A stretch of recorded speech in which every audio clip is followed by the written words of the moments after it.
In the year 1980, on Wednesday the 9th of July at exactly 11:54 p.m., a little girl named Jodi Ann Arias was born in the city of Salinas, California, and completely unbeknownst to her doting parents, was destined to become one of the most infamous people in the United States of America.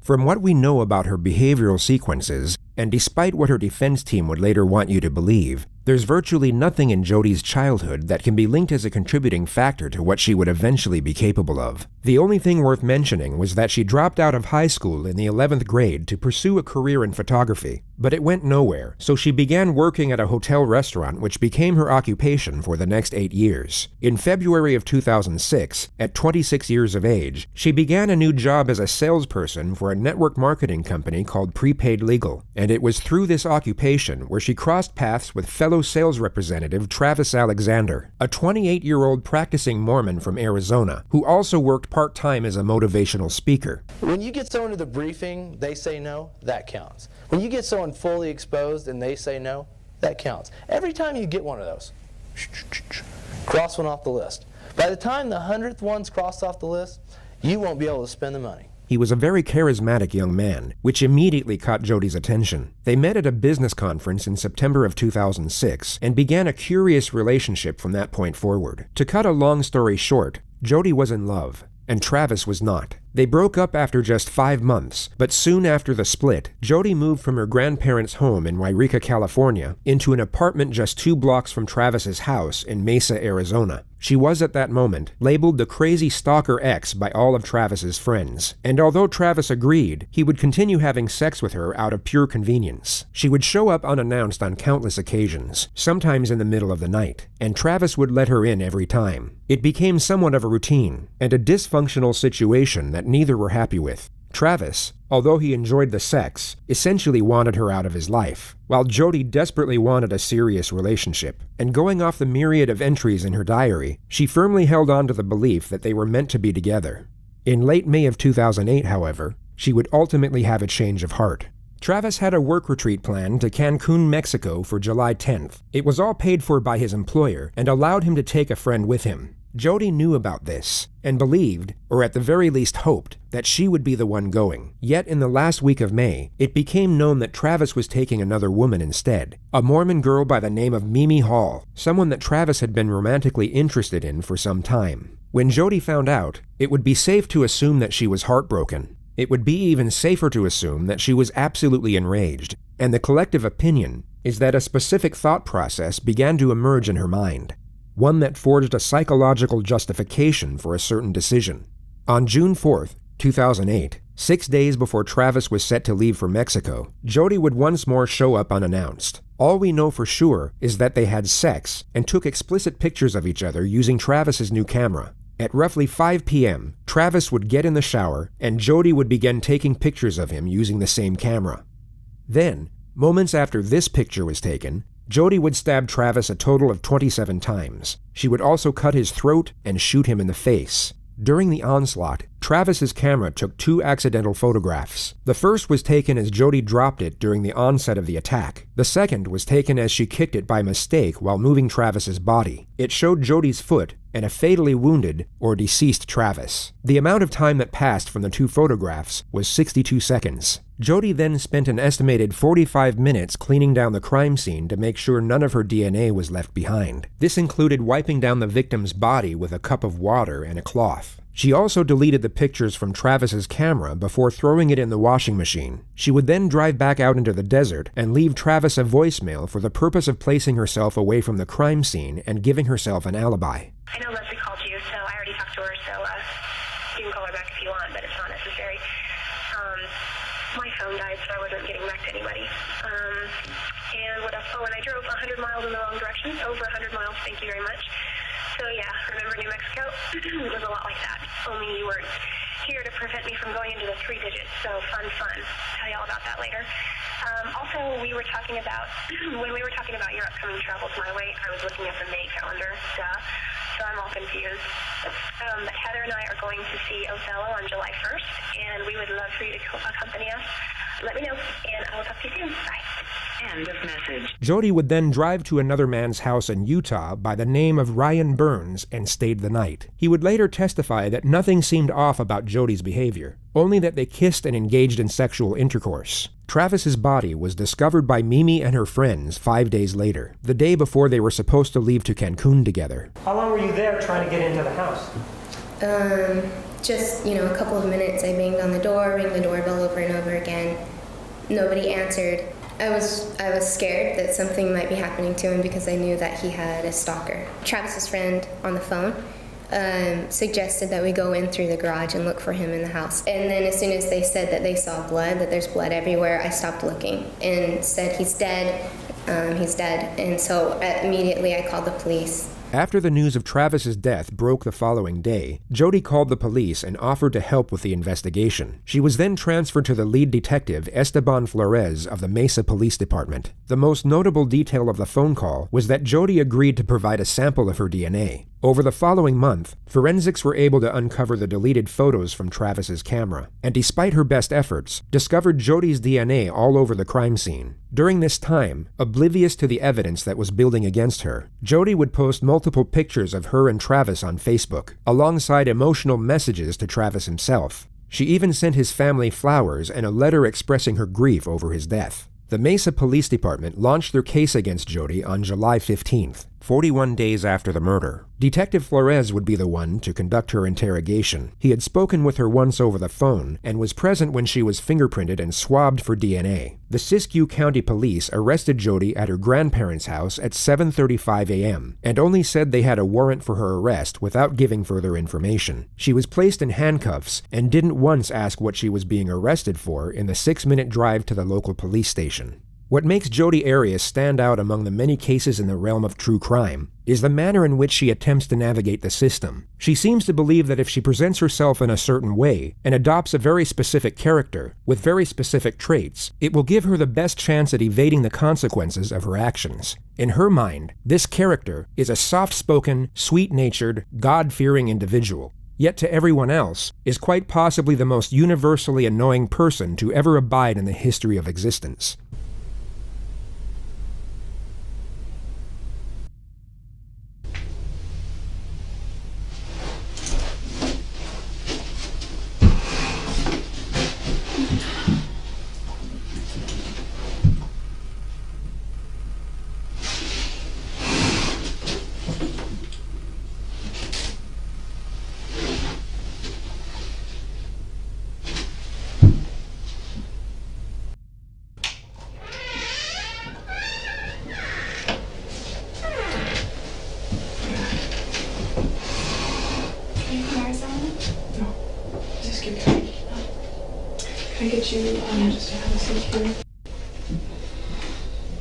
In the next moment, Jodi will hear Detective Flores approaching the room. She will then abruptly place her head on the table to make it appear as if she's sleeping.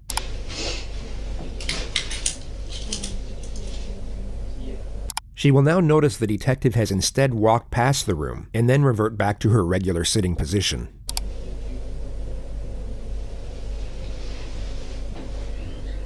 For whatever reason, Jodi wants to appear as if she's in a far calmer state than she actually is. She wants the detective to believe that she's relaxed enough to doze off, when she is in fact extremely alert and anticipating his arrival. She places her head back on the table to feign a placid state once more, and you'll notice her left shoulder hovers in what looks like a very uncomfortable position for just over a minute.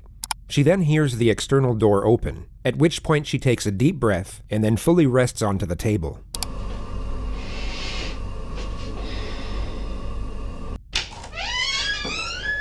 Okay, let me get those off you. So you remember me? Of course I do. I traveled all the way up here to come talk to you. Because, I've been working on Travis's case ever since it happened. Okay, and I know exactly when it happened, when he was killed. I know a lot of details, and just recently we found quite a bit of evidence, and I'll discuss that with you. The main thing that I'm looking for, though, is answers on why certain things happened, why they went so far, and also to get your statements. Okay. She's been brought to a police station in handcuffs and now just told her arrest is concerning the death of her ex-lover. An innocent person sitting in her position would want immediate clarification as to what exactly is going on. Jodi doesn't inquire further, just gently accepts to cooperate after being given a very vague, yet highly accusive clarification of the situation. A lot of details on this case that haven't been released to the public, and not even to Travis's family. And those details are known only by us and the person who did it. Okay, and that's one of the reasons I'm here, is because I believe that you know some of these details. Okay. And I think you can help us. I would love to help you in any way that I can. Okay. Because we're here at the police department, the sheriff's department here in, was it Siskiyou County? Siskiyou. That's what it's called, okay. And you're considered under arrest or detained. You're not free to go. And I'm a police officer. I have to read you your rights, okay? I'm sure you've heard them on TV. You know, I have to read them off this little card here, but they're pretty much the same. And I'll explain them to you as we go, okay? And, you know, if there's a question that you don't want to answer, you don't feel comfortable, you can say no, you know, or, you know, you can elaborate as much as you want. It's completely up to you. It's at your speed. Mm. I don't want to pressure you. Is this recorded at all, or should we? Yeah, I don't know if there's a recording or something. I don't know if these are voice recorders. I noticed them. If they have video, or if they have audio, or batteries, or what. I don't think they're on. Hindsight allows us to recognize this is simply an attempt to appear innocent. She seems to think that if she appears confident enough to recommend the use of an outdated voice recorder, that it will seem as though she has nothing to hide in the eyes of the detective. But it's just bizarre. If the detective wasn't already certain of Jodi's guilt, he would most certainly become suspicious at this moment. Sorry, I'm really cold. It's okay. You still heat still? Yeah, I haven't touched those or anything, but Oh, okay.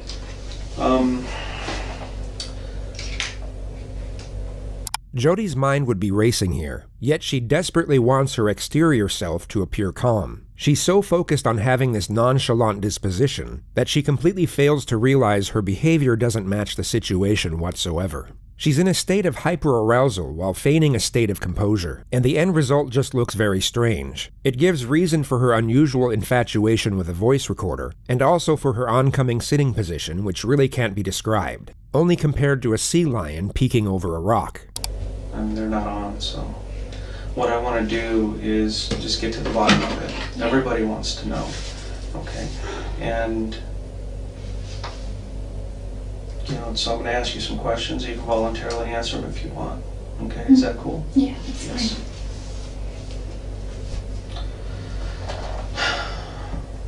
There was some question about you being, well, let's start with this. What have you been up to since Travis's death?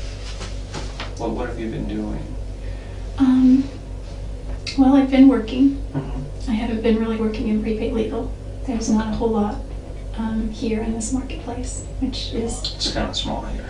It's small here, and really that could be seen as an opportunity rather than a hindrance, because that just means the market is untapped in a large way. So I could have, if I wanted to, but I'm kind of like a deer in the headlights when it comes to prepaid legal. And I just have a fear of just approaching people. Mm-hmm. You'll come to notice that Jodi will go off on these unrelated tangents anytime she has the slightest chance to do so. It's a recurring theme in interrogations for when the suspect is facing serious charges. And the common theory is that it's an attempt at gaining a momentary escape from what is likely the most terrifying moment of their life. Going into detail about topics completely unrelated to the situation at hand essentially delays the onset of their new reality. Forensic psychology views this as a form of denial, and also a subconscious coping mechanism. This particular tangent was about the local climate and multi-level marketing, but she'll also ramble about photography, religion, relationships, spirituality, household pets, her ex-boyfriends, road trips, hitchhiking, designer clothing, and computer virus software. The detective subtly nudges her away from the theme of network marketing and onto the topic of Travis. She starts off with a Facebook post she made in his memory. I realized looking back on it that it kind of sounded immature. It's more like my dear Travis kind of letter. And so I took it down because... More personal? Yeah, some of it was detailed, a little bit more personal. Not too personal, nothing inappropriate. Just, I just felt funny. I think because I'm a photographer, I tend to communicate more through pictures, so I posted a ton of pictures that I have of him, and I have a ton more that I just can't access right now, and videos and things that I know his family would want, but She then explains how it's hard to talk about Travis's death with the guy she's now dating. And we've been talking a lot, and we try not to talk about that because it's kind of like, ugh.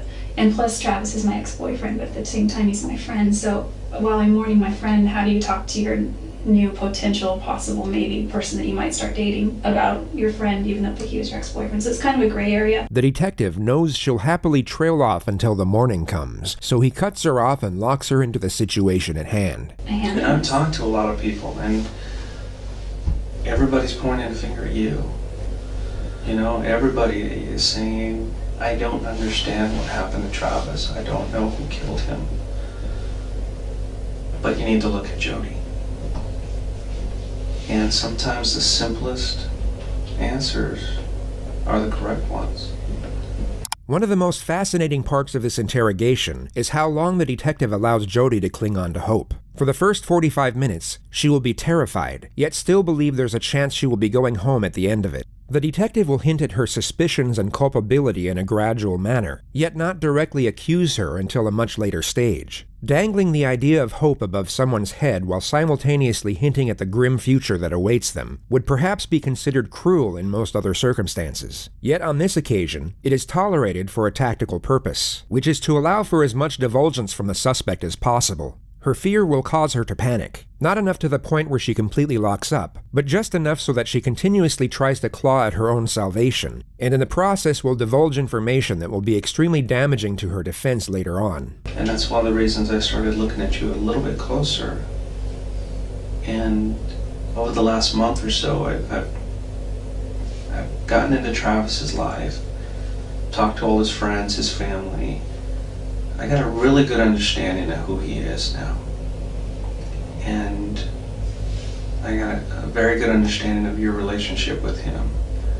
Obviously you weren't boyfriend and girlfriend anymore, but you were still having a sexual relationship, which, Does his family know about that? Just curious. No, his family doesn't know anything. Yeah. I'm interested in protecting how he's remembered as well, and Just for the purpose of integrated context, at Jodi's trial, she would label Travis a sexual deviant, a domestic abuser, and a pedophile. He truly had feelings for you. And for some reason, he felt that the relationship between you and him was somewhat unhealthy, but he couldn't stop it. And I assume that's probably maybe the same way you felt about him, or maybe you didn't understand why he didn't believe it was healthy. No, I didn't think it was healthy either, spiritually at least, and probably emotionally, but mostly spiritually. And I think that kind of, once you have something that's not healthy spiritually, it filters through all aspects of your life. Her dialogue alters from spirituality to her work history and then to her finances before moving on to her family. Bear in mind she wasn't asked about any of this. Financially, I wasn't doing well. I missed my family. I moved away shortly after high school, and I come back to visit, but I realized over the years I've missed out on a lot of things. My little brother and sister missed out on just their karate or their baseball or cheerleading or... The detective nudges her back to the subject of Travis once more. He asks if the sexual element combined with his religion was the reason the relationship didn't work. Jodi then takes it upon herself to recount her sex life history and simultaneously preach about her own devotion to the Bible. I've had a couple of serious relationships before where I was intimate with a few people, And it's kind of silly, but I used to always joke that regardless of what the Bible says, and yes, I'm Christian, I just live my life by the 10 Commandments, and those are my rules. Da, da, da, da, da. You know, thou shalt not this or that, but it doesn't say thou shalt not fornicate. So I just used to joke about that. We did pray about it. I remember we knelt by his bed once, and surprisingly, he suggested it. Normally, you know, I would suggest that we pray before we go on a trip or before we eat if we're alone. It was kind of unusual for him, huh? Yeah, because he was very resistant to prayer. He's like, so I'd say, will you say a prayer? He's like, why don't you say a prayer? Why don't you say a prayer? Why don't you say a prayer? So we'd go back and forth. Jodi, will you say a prayer? And I said, sure. And Travis was like, The detective endures as much prayer talk as humanly possible before shifting the topic once more. He was at a point in his life where he wanted to really start settling down. He felt like he needed to kind of grow up, mm-hmm. you know, become a husband, become a father. Did you guys ever discuss possibly getting married or anything? When we were dating, we did. Okay. Once we broke up, he brought it up. He actually proposed to me a lot of times, but he wasn't serious. Let's move to after the breakup. Oh, okay. What kept you in Mesa at that point? I actually moved to Mesa a few weeks after we broke up. Really? Mm-hmm. I mean, there was a time period he really wasn't seeing anybody, and then Mimi came into the picture. What did you think about her? I didn't know a lot about her. She seems like a really nice girl. He showed me her picture on Facebook. You know, I don't think she had a lot of pictures on there. He said that he's not sure why, but he's pretty sure that she could be it. Uh-huh. And I was happy for him. I didn't find out about Lisa. This conversation you had face-to-face with him? Yeah, or? yeah, it was in his room. And he had his laptop, you know, just on his bed.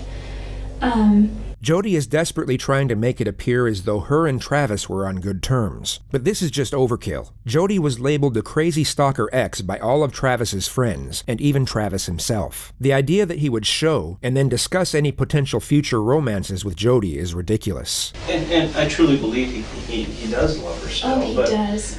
Travis had a, he's what you call a player. You know what that means? Yeah. He kind of He doesn't pulls intend girls to hurt in. anybody, though. He was reluctant to make a commitment first off. And truly, he didn't think that you were marriage material. And I don't know why not. I mean, I see you. You're a wonderful girl. You're struggling. You're trying to make your way through life, and I don't see why you guys couldn't have made it. I think we have very different philosophies on a lot of ways. We would argue about the dumbest things, and like there were so many times where I just couldn't wrap my mind around what he would. I could, but I would try to get him to do the same for me. Like there was a time when I broke down on the way to LA once, and my car got a flat tire, so I had at the time roadside assistance because my car was still under warranty. And they went to take the car in to change the tire and realized that when they sold me the car, they didn't give me the wheel lock key. And I was kind of hungry. It was dinner time. It was 7:38, and it was dark because it was January. And the tow truck guy said, you know, there's a Denny's 2 blocks down here, and there's a Jack in the Box there, and he was driving me to the motel. I said, is there an IHOP around? Because I really like IHOP. He's like, yeah, but it's kind of like 5 miles back in the other direction. I was like, okay. He was like, I can drive you there if you want. And I was like, he's like this short Mexican guy, and he seemed really harmless, and I was like, okay. And he, you know, and I asked him about his life, and he had a wife and kids, and so he wasn't flirting. The travels of Jodi and the sweet Mexican continues on for another 2 minutes. The detective then brings Jodi's attention to what he already believes was the trigger motive for the murder. So, you know, moving over to his trip to Cancun that he was going to, when did you first find out about that he was going with Mimi? Oh, I found out about that at his memorial services on Monday. It was the Monday night memorial service. Okay. You didn't know he was taking Mimi? I didn't know that. I think that's awesome, actually. Right.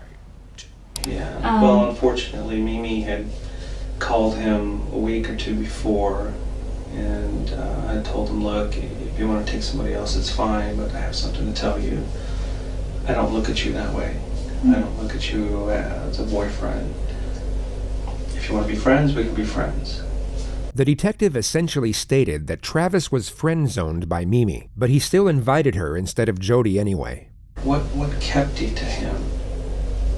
I don't understand. Well, moving is expensive for one, so once I was there, I was kind of stuck there. But why do you continue to go back to him? You know what he wants, you know that it's not healthy, but yet you continue to go back. And it brings us to this point where we are now. Part of my perspective now has to do with the fact that I'm going through a repentance process that I've worked out with, with my bishop, and he's given me, certain scriptures to read and ponder and pray about. And Preacher Jodi emerges for another 2 minutes, going into detail about scriptures and baptisms. The detective then interjects and starts getting more confrontational with the facts about Jodi's behavior towards Travis. And obviously, you guys kept this relationship hidden from everybody else, and because nobody really knew about it. well, There were some people who I talked to and said, yeah, they continued to have a relationship even after they broke up. And there are others who were saying that you had become obsessive with him to the point to where you would go into his house when he wasn't there or when you weren't invited, and he would talk to people saying, she just kind of showed up, and I don't want to tell her to leave, but I don't want her here. oh, must have been early on, Yeah. because there were a couple times when we established a rule early on, just don't come over unless, he said you can come over anytime, but I need to know first. The detective then starts ramping up the pressure and brings Jodi's alibi and road trip into the discussion. Was it the week of the first week of June? You took a trip to Salt Lake City. Which route did you take from there? I was supposed to get on the 15 and go all the way up. And I somehow got off the 15. Where did you end up? For a while I was lost, and I'm not above sleeping in the car, so I slept for a while. Okay. I'm a heavy sleeper and I sleep a lot, so. But you were on the 15 for a while, and you ended up getting off the 15 somewhere. Yeah, I looked at a map, but I'm pretty sure I know where I went. Can I draw you a map? Sure. So this trip took you a little over 48 hours then. I have a problem with this trip. Well, I Okay. went first too. Yeah, I know. Okay. I know you went down here. I've gone over this trip over and over in my mind and on paper. And even if there's still 20 some odd hours, even if you pulled over to sleep a couple of times. Oh, did I tell you that I got stranded? Yeah, Okay. you mentioned that. If you slept for 10 hours I only slept for about here 8 and hours. here, it would still leave 18 some odd hours for something else. Okay. This is what people are focusing on, is this trip that you took. Because they're saying she left, she didn't get to till Thursday. Wednesday? That's when Travis was killed.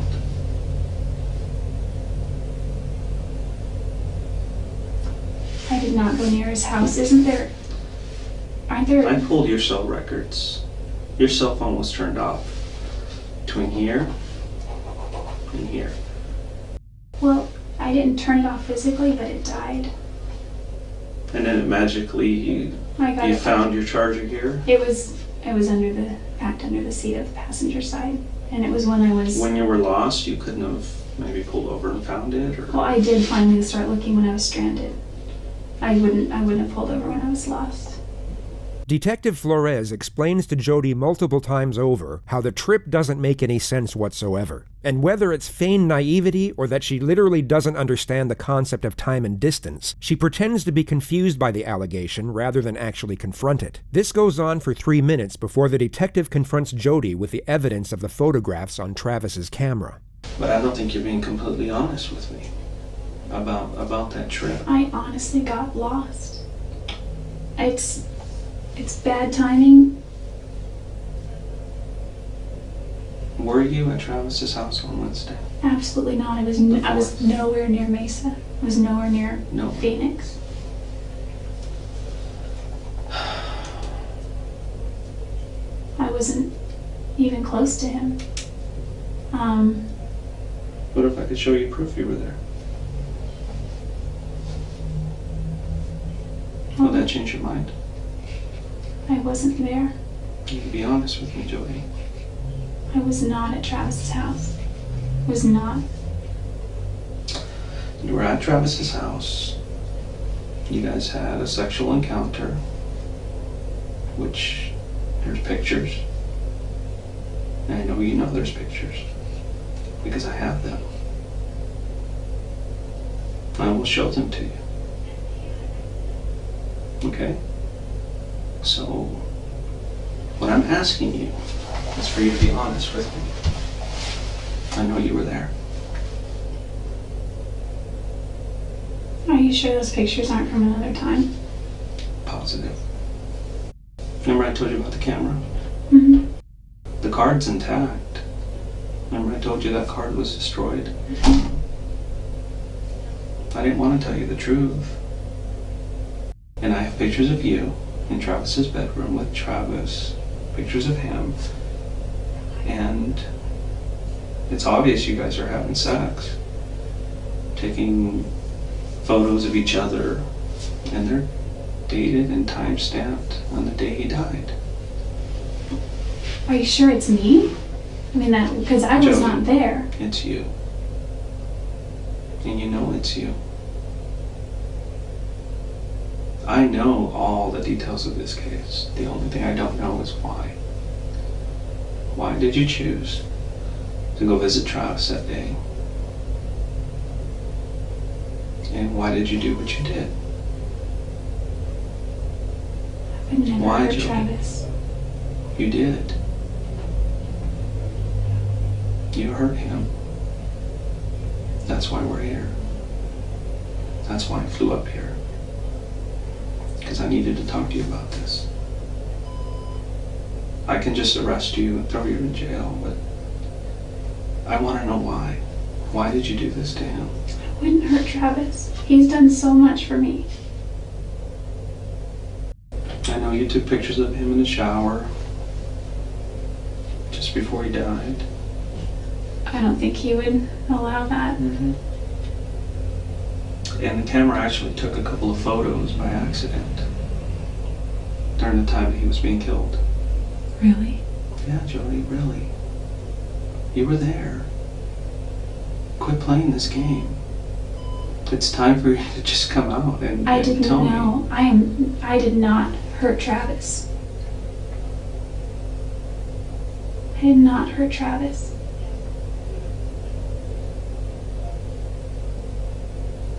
I wouldn't do that to him. The detective then goes on to explain the DNA evidence collected at the crime scene, which includes Jodi's blood mixed with Travis's blood, Jodi's hair, and Jodi's bloody palm print. You either had blood on your hand and you touched the wall, or there was blood on the wall and you touched the blood. Could my palm print have already been there and then blood touched it? Jodi, this is over. This is absolutely over. You need to tell me the truth. Listen, the truth is I did not hurt Travis. If you want, I can show you some pictures of him. Do you want to see pictures of him? Part of me does and part of me doesn't. Why? Because you don't want to remember? No, Jodi. There's a morbid curiosity. Jodi, I wanted to know how he died. we can keep playing these games over and over again. I'm not going to believe you. Listen, It's over. could it have been my blood from before? Your image is not important right now. Saving the rest of your life is. Listen, if I'm found guilty, I don't have a life. I'm not guilty. I didn't hurt Travis. If I hurt Travis, if I killed Travis, I would beg for the death penalty. It just seems so impossible. I'd want to see it. I'd want to know. I mean, I'm not a murderer, but I guess if I were to do that, I would wear gloves or, something. okay, let's say for a second that I did. And I say, I did it. Mhm. I mean, The motive is there, the jealousy issue. but I wouldn't even say it was jealous. I mean, there may have been some jealousy there, but Then what is I think it? if What anyone- caused this? I think if anyone, maybe Travis was jealous, but That's not what everybody else says. I can prove you were there. I can prove it. But what I don't have is I don't have answers on why it happened. Or, maybe something just got out of hand. I just- Maybe things got out of hand. did you and- find the gun? Maybe that would. Jodi, we're just playing games here. I'm gonna take a little break, but I need you to think about what you're doing here. Because the best thing for you to do is to tell me the truth. It's so important that you tell me why this occurred, what was going through your mind, and what caused you to do this. I'll let you think about that. Okay? And I'm gonna go look for some pictures, and I'll bring them over, and we'll continue this discussion. Okay? Let me go find them. I'll be right back. Tips, I'm not a murderer.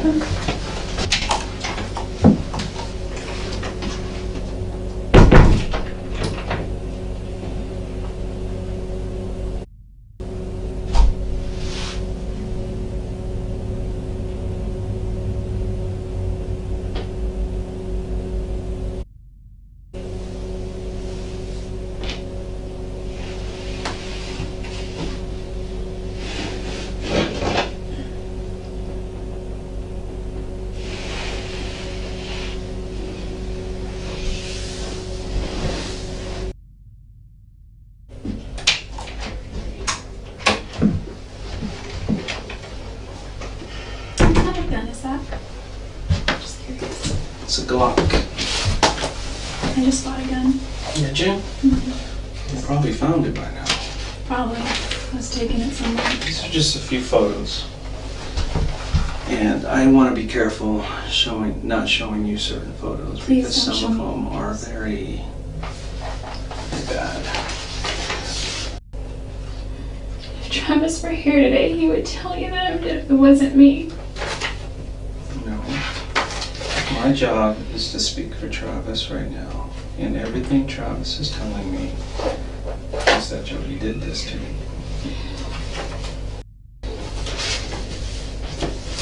Look at that one. Remember him? Is he naked? In the shower? Yep. Jodi is then shown one of the pictures that was taken by accident while she was in the process of murdering Travis. It's your foot, Jodi. Those are your pants. No, it's off color because we had to enhance it and the color kind of changes a little bit. That's Travis. This is his bathroom. That is not my foot. Couldn't even recognize Travis. He'd been there so long.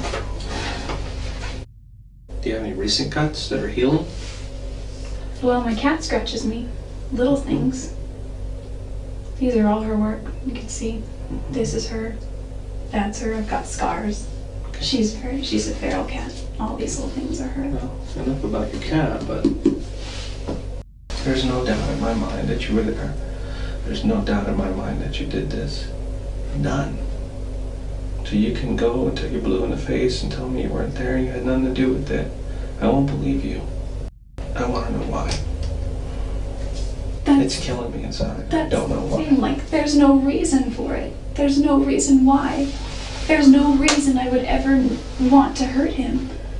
And I have a solid case against you. And I can present it to the judge. As cold as it is now. I don't know why she did it. or I can present it to the judge with your explanation. If I'm found That's not guilty, what true. happens? You'll have to pay the price. Well, what's the price? I don't know. Don't you know what the sentences are? The sentences that are carried for something. It depends on your situation, how old you are, depends on the type of crime. It depends on whether you show remorse or not. And part of that remorse is at least coming clean. When somebody doesn't come clean, I don't see any remorse. I know you're afraid, but you're already going through it right now. There's no backing up. There's no backing up to yesterday. There's no backing up to that day. It's already happened. And unfortunately, you're gonna have to face the consequences. If I did that, I'd be fully ready to face the consequences. I'm not really for things like, I'm all for the 10 Commandments, thou shalt not kill. Mm-hmm. Okay? I just can't. I didn't kill Travis. I just didn't. I did not take his life. You need to come out and tell me why this happened. I will not accept any other excuses. I will just move on with my investigation, with my final report, submitting all the conclusions and all the evidence.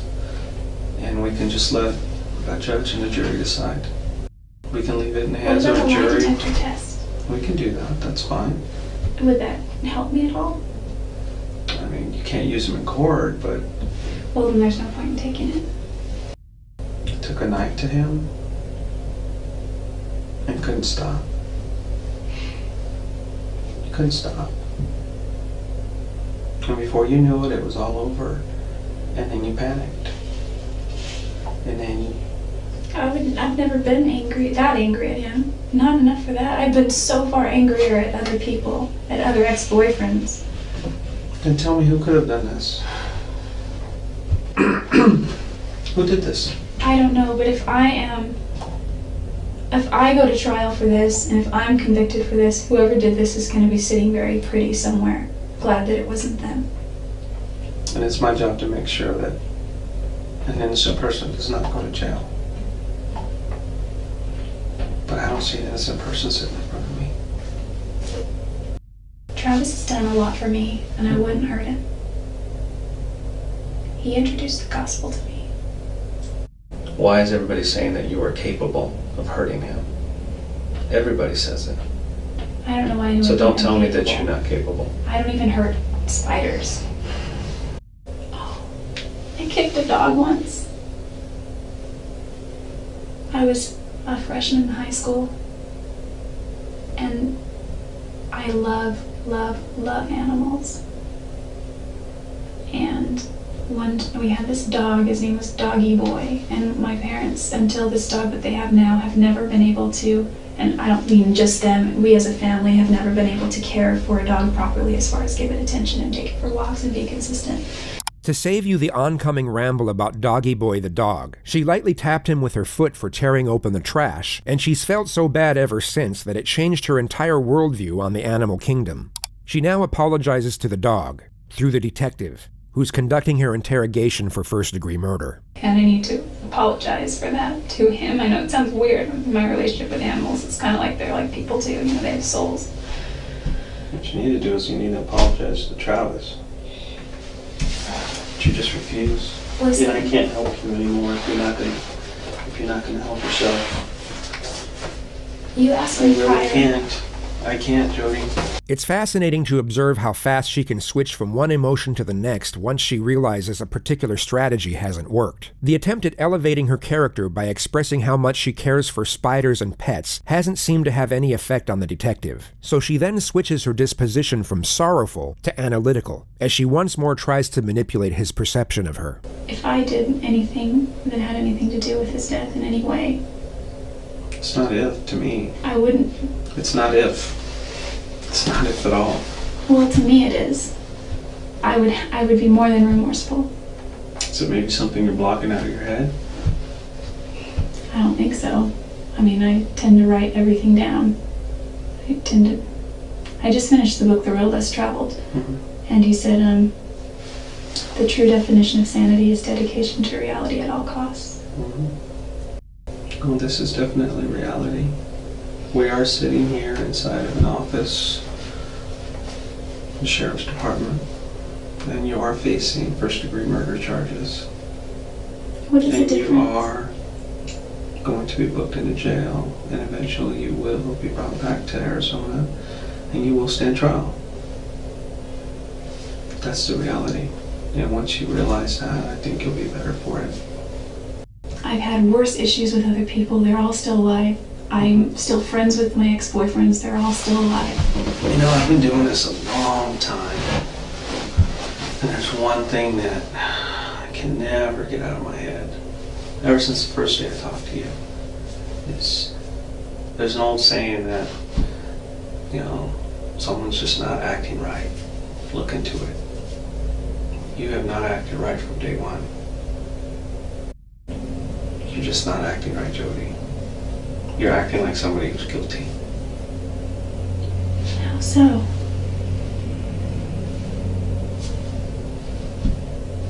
You tell me. I know because I've been doing it a long time. It's not taken me that a I long don't. time to figure it out.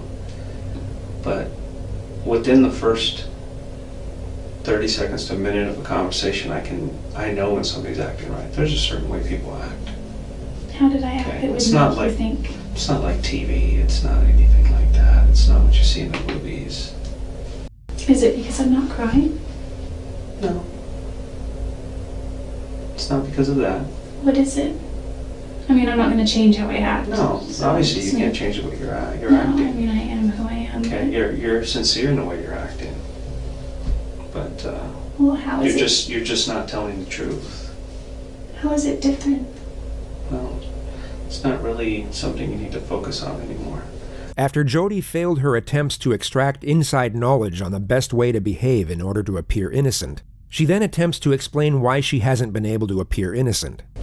It's not that I'm not remorseful that he died. The reason I hesitate is because maybe this is something that's wrong with me psychologically, is I think of the butterfly effect. And it's like, you could say that the guy pumping gas down at the gas station could have potentially, because you see all these movies, these funky movies where it's like this affected this, which affected this, which affected this, if he had never done this. I know if you had never met him, he'd probably still be alive. That's true. Yeah, but that's because you killed him. No, I just can't admit to something that I didn't do. If it would help my case and give me an easier sentence, I know that people plead guilty for those things. No, and I don't want you to do that. That is the absolute last thing I want. I wish that I had answers. I'm sorry. There's just no reason. There's just no reason. There's no good reason why this happened. There's never a good reason why somebody dies like this. This seems to be the moment Jodi fully confronts the reality of her situation. The anguish she has over her own fate will become visible, yet she will now disguise this anguish as grief over Travis's death. She does this by posing a question. How many times was Travis stabbed? More than I want to remember.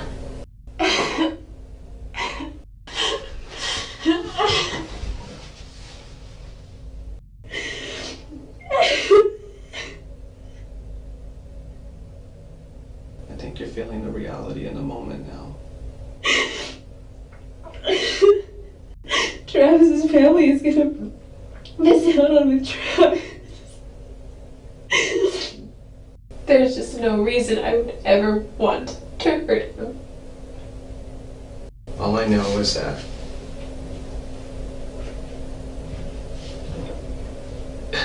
I need a story or else it's just cold. It's so cold. But without the truth, I can't paint another picture. And it's going to be up to the prosecutor to paint that picture. And if you want that prosecutor, and I've met him, and you don't want him painting that picture.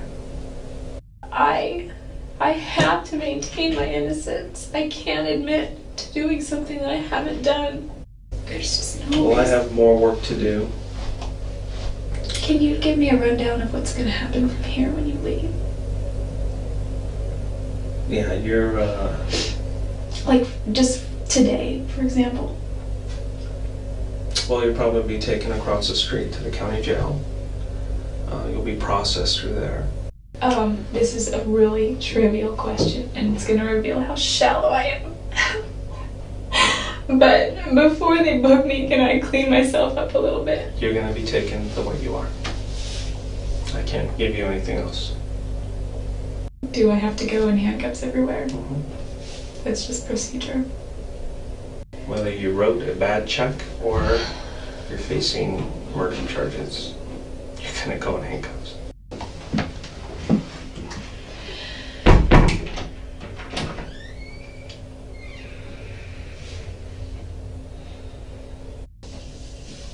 Should have at least done your makeup, Jodi. Gosh.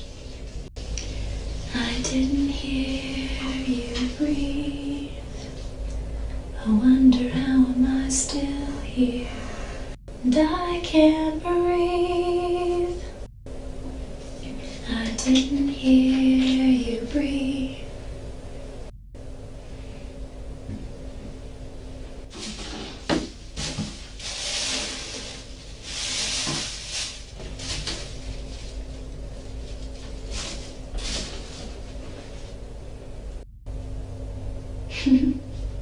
Goodness.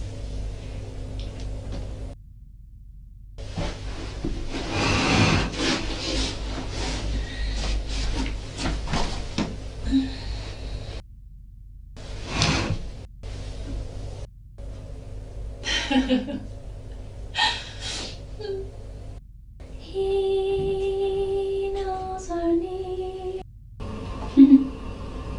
Still beating.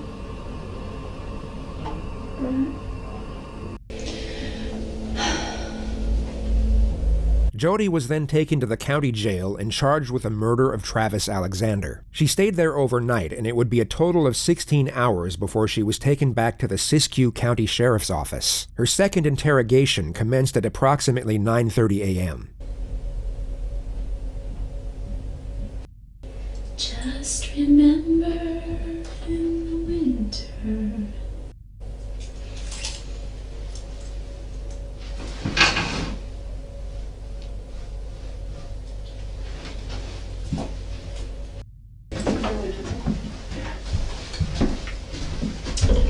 All right.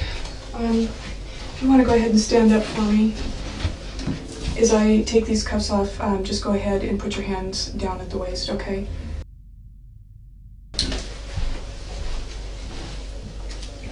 The game plan for this second interrogation will be a lot more strategic. Investigators will have studied the footage the day prior and will now have a greater understanding of Jodi's personality. The initial tactic is for Detective Blaney to criticize and berate the suspect's character while simultaneously reinforcing fear and apprehension. She makes it very clear from the offset that the suspect's fabricated naivety and sickly sweet persona will not work on this occasion, and Jodi's self-esteem will be broken down in a manner that would typically be considered bullying or abuse under different circumstances. This is done so that when Detective Flores returns, it will be a welcome relief, and an immediate rapport will then be attained, which in turn will make the suspect far more likely to cooperate. It's a derivative of good cop, bad cop, and the two investigators execute this technique in a near-perfect manner. Detective Blaney's time with the suspect is essentially a non-stop psychological onslaught, which is sometimes executed in a passive manner, while other times in a far more direct manner. During the latter stages of the bad cop procedure, Jodi will be asked if she would prefer to speak with Detective Flores instead. This question is posed a total of 5 times, and only on the 5th time will Jodi finally give in and admit that she would. This will give her the impression that when Detective Flores finally returns, it was all her doing, rather than a calculated and prearranged strategy. Okay.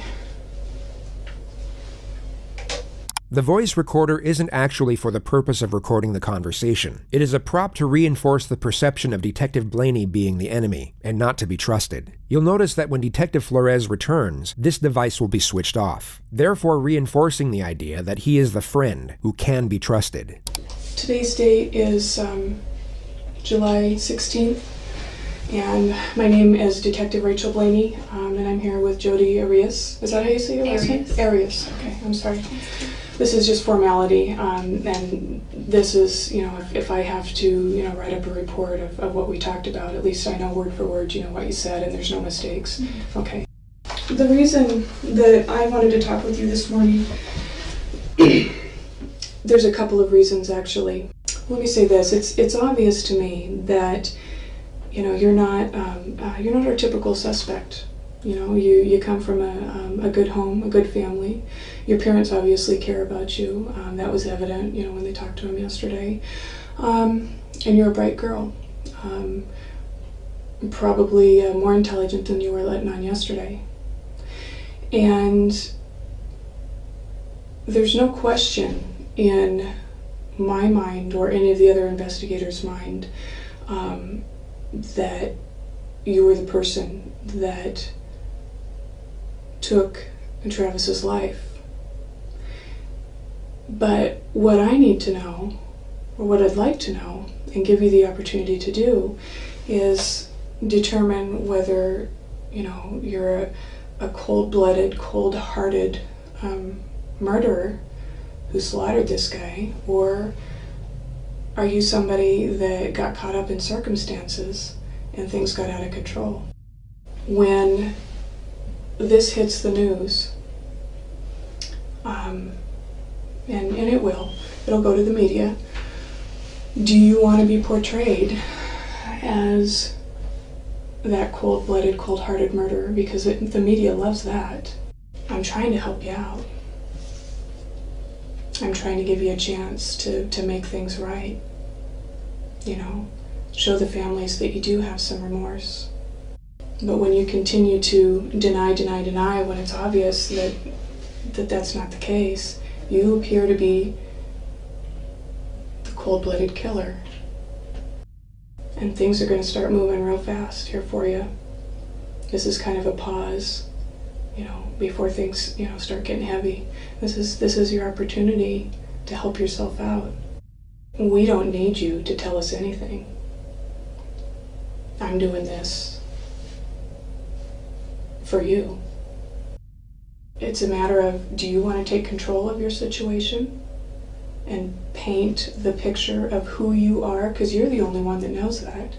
The professional ruthlessness of this investigator is quite astonishing. The demeaning and sarcastic tone she manages to superimpose over straight facts is gripping to witness.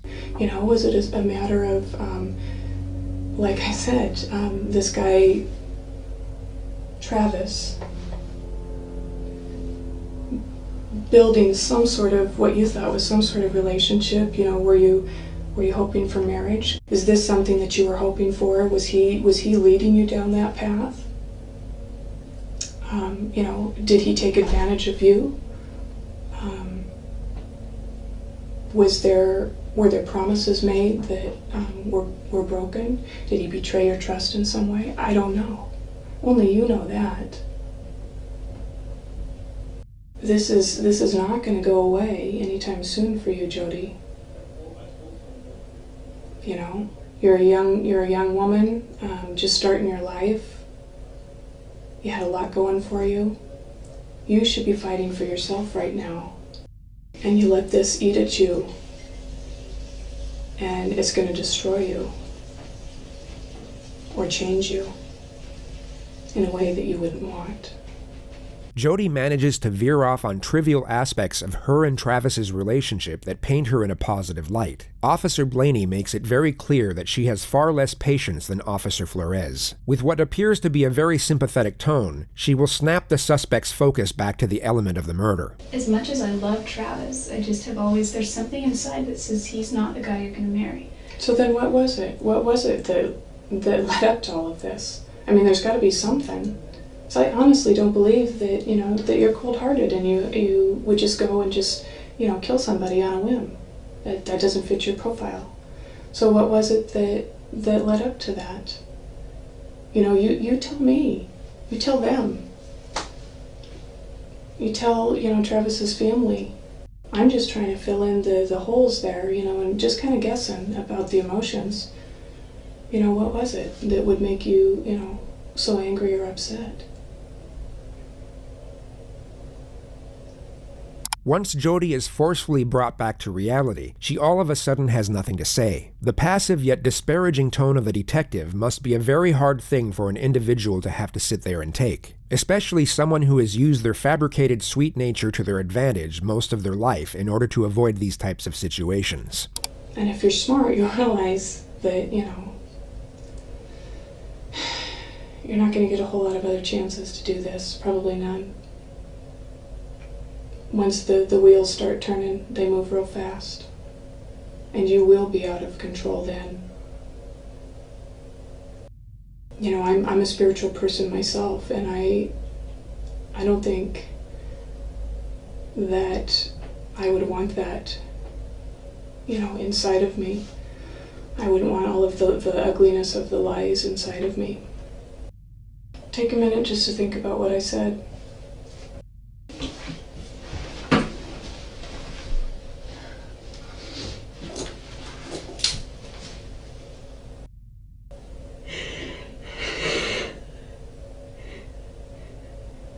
Jodi is clearly exhausted and terrified. She, at this moment, was being observed by both Detective Blaney and Detective Flores in another room, and they even contemplated having Detective Flores enter at this moment. They ultimately decided against it, however, and Detective Blaney re-enters the room to maximize this state of dejection. The pressure will now be increased to a considerable degree.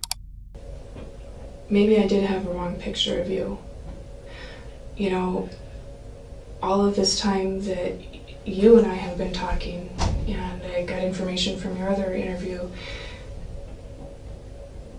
you are talking about insignificant things at this point. You're talking about money, you're talking about material things, you're talking about everything but... I'm just talking you're about talking things about that just affect the people I care about. You're talking about everything but how bad you feel about Travis. You only respond to my questions. If I murdered Travis, I would be very remorseful. I think that I've gotten the wrong picture of you. I think that, maybe I was wrong. Maybe you are that cold-blooded person that they're trying to portray. And, I'm just really confused. At this point, maybe you're right. Maybe there isn't anything that you can do to help yourself. Maybe I was wrong. Maybe you're not as intelligent as I thought you were. Maybe I was wrong. I don't know what else to do for you here, Jodi. I'm kind of at the end of my rope. You're not going to get a whole lot of people that are trying to help you out along the way beyond this point. And what I'm hearing is somebody who doesn't give a rip about what happened. I'm hearing somebody that's worried about money, your appearance, everything about you. I don't hear anything about Travis unless you're specifically asked. How do you think that looks? Listen, I don't care so much. No, you listen. You are not grasping the reality here, Jodi.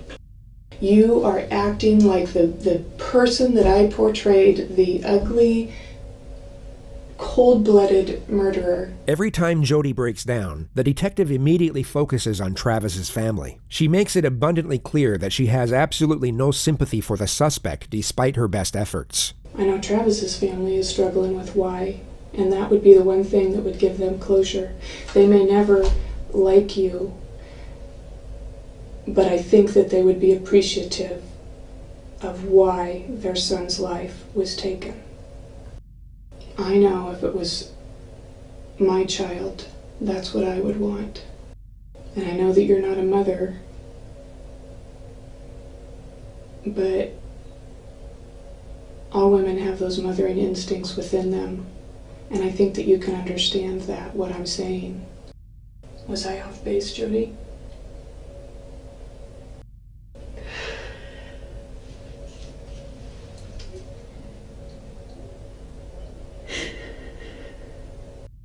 Could you be clear so I could hear? Sure. I understand that you're a very private person. Everybody has said that, and that's glaringly apparent.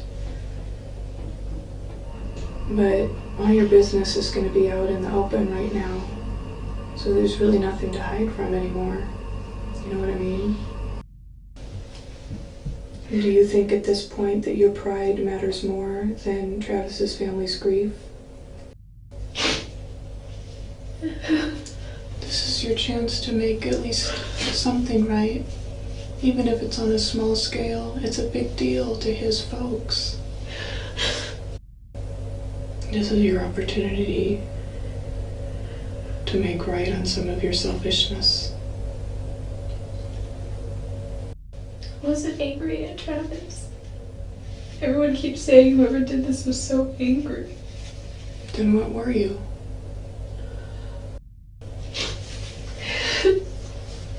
Were you jealous?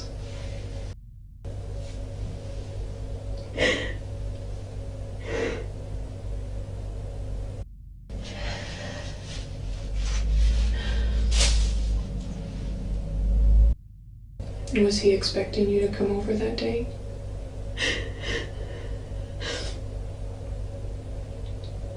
He wanted me to. I told him I wasn't going to. So was it a surprise that you actually showed up? Jodi prepares to set off on another tangent about photography, but gets shut down right away. The detective doesn't allow her thoughts to keep wandering off on something unrelated as a means for attaining a brief distraction from reality. I got pictures of him once shaving, and then he was already weird about that. Well, Jodi, when you say things like that, it's obvious to me that you don't want to do the right thing for the family. You don't want to unburden yourself. You don't want to give them closure. And you're jerking my chain. And I don't appreciate my chain being jerked. I'm tired of playing games. I'm tired of skirting around it. I thought that it would be easier for you to talk to a woman, to say what you need to say to a woman. Sometimes it is. But unless you're willing to give me something, then I can't do anything for you. After today, things are going to go so fast for you. You're going to be totally out of control of the situation. The wheels of justice will start turning. I understand that you're afraid and that you're horrified about that person within you that could do something like that. But it happened, and it's a done deal, and you did. At least you can do is tell the family how it happened so they can understand why. I mean, do you think you're going to get this opportunity again? To sit down and just have a free-form discussion? There's not going to be any situation or place that's going to make it any easier for you. This is as good as it gets for you right now. Would you rather talk to him? If you do, you know, that's fine, and I'm sure that he'd be willing to talk with you again. Or would you rather continue talking with me? It's up to you. I don't really have a preference, I guess. I don't know what it is that's going on inside your head right now. I don't know whether you're weighing the odds, trying to figure out how you can save your own skin here. Don't you think that it's going to make just a little bit of difference inside yourself as far as that closure goes, if you know that the family at least has something? And if you're not going to do that today with me right now, I'm just going to send you back across the street. Because we've been in here for a while. And I don't have, the entire day. I guess my patience are running a little thin. And if you think you're feeling grief over this whole incident, think about how they feel. For once, think about somebody else. And if you want to talk to Detective Flores as opposed to me, you can do that. Like I said, I thought it would be easier for you to talk to a woman. I kind of do want to talk to him because he has been in contact with with Travis's family a lot. Okay. I don't know if that would make any difference, but I know that he already talks to them on a regular basis. Yeah, and I'm sure that, he has somewhat of a relationship with them. So I'll go see if he's... Yeah, I'm not trying to stall or anything, but I've got to go to the bathroom again. Can we go? Yeah.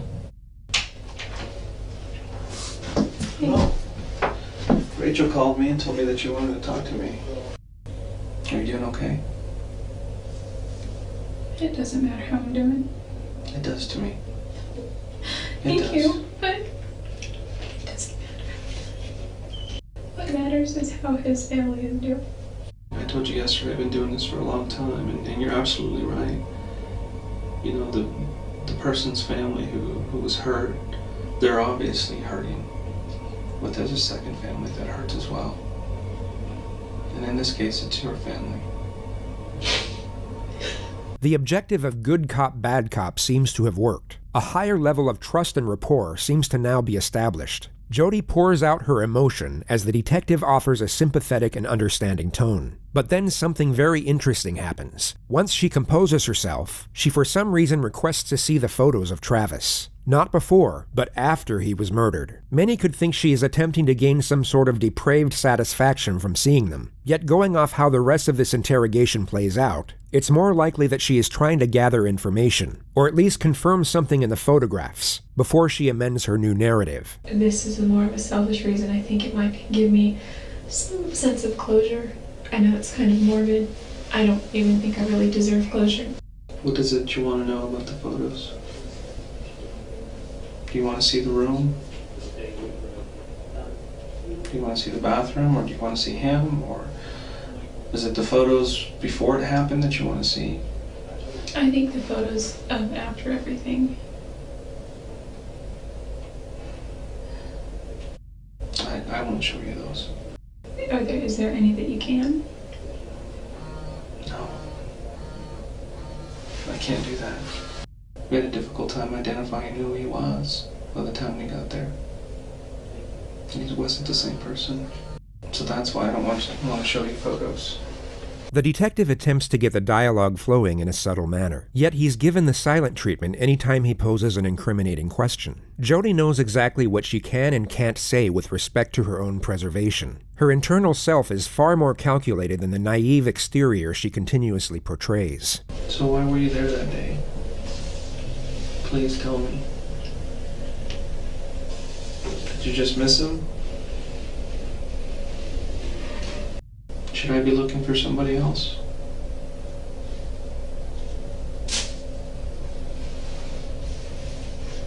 Was there anybody else with you besides you and Travis? Are you protecting somebody else?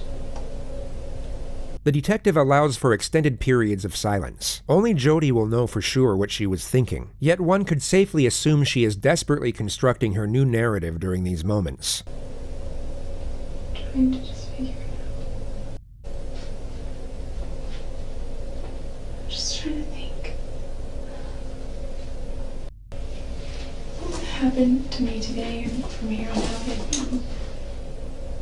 If I just told you every single detail that I know, and I gave you a confession. Nothing else changes.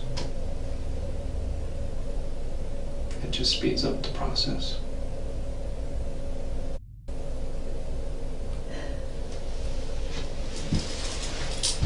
It's all really blurry. It really is blurry. It's all a blur. Can I please see those photos? Why did you throw the camera in the washing machine? We found blood in the downstairs bathroom where somebody had tried to wash their hands. There's blood on the outside of the washing machine. There's little things that give us clues to what you were doing afterwards. Everybody says he just leaves his doors open when he's home. Trusts everybody. Have you ever seen the movie The Secret? I don't think so. This was the cue for Jodi's next series of insufferable rambles. The detective valiantly endures this for the next 31 minutes to lower her guard. I used to go to sleep at night and I would hear gunshots. We weren't in a bad neighborhood, but our neighborhood neighbored another neighborhood that wasn't that great, and gunshots carried. And because Salinas is agricultural and there were a lot of fields, and I used to think that there were hunters in the fields with their dogs. They were swinging by and pick up Amy. And I wasn't there, I don't think. I was at work or something. I've never been endowed. I've never been through the temple, but from what I understand, I think that it's such a sacred place. And meditating there and being there will help to give you further insight about where there were 3 fears. One was handguns, which is one of the reasons I got a gun. There was a CHP here in town that said he would take me out and go target practicing. And I went to the sporting goods store several times to see what he had, and they were all in the $500 or $600 range for the kind that I wanted.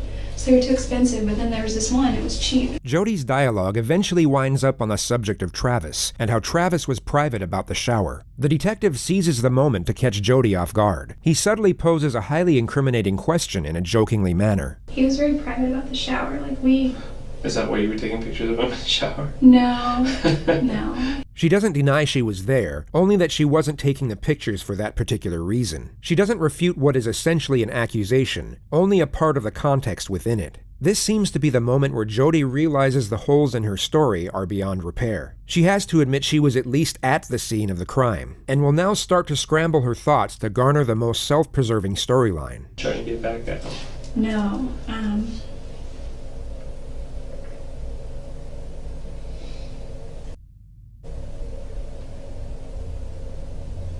What went wrong? Did he say something to you?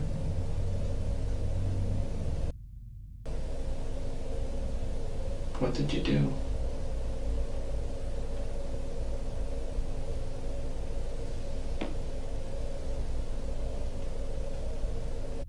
Did you plan on doing that the whole time? I don't believe you planned it. Jodi, please. I can't. Why not? Did someone catch you there? Someone not expecting you to be there?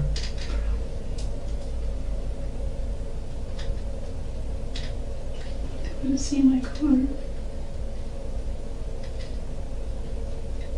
Then who was it?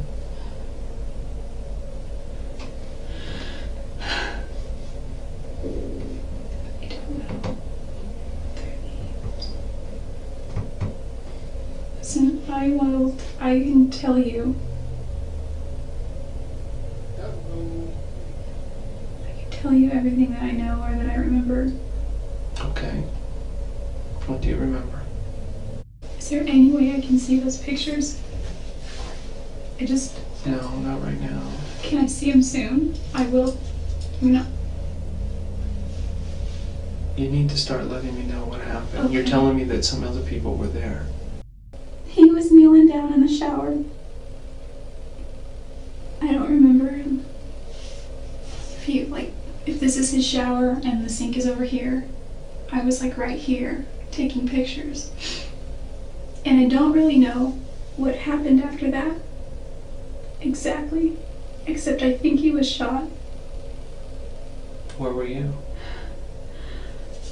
If this is his shower and he's sitting here, I was if this is his shower and he's sitting here, I was right here on my knees, and his bathtub was right here, and I was taking him here, and I was just going through the pictures, and I heard this loud ring.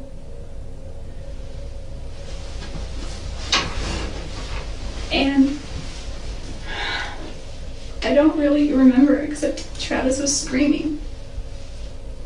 I think I got knocked out, but I don't think I was out long. And there were 2 people there, and What'd you say?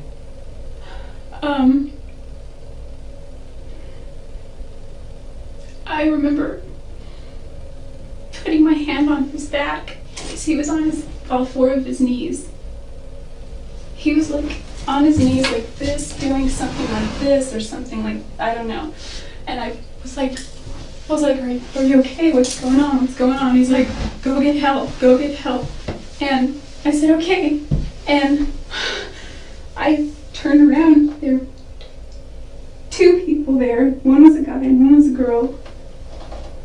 I couldn't tell that at first, but I could just see one was a girl, and I assumed the other was a guy because their build, and then their voices.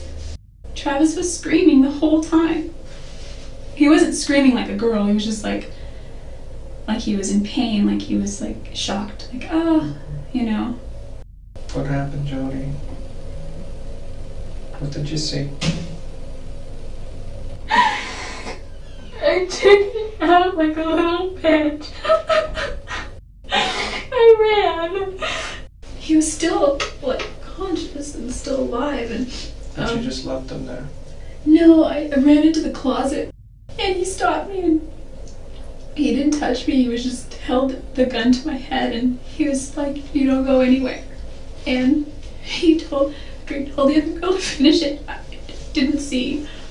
He told me to stay there and not to move. And where was that, in the closet?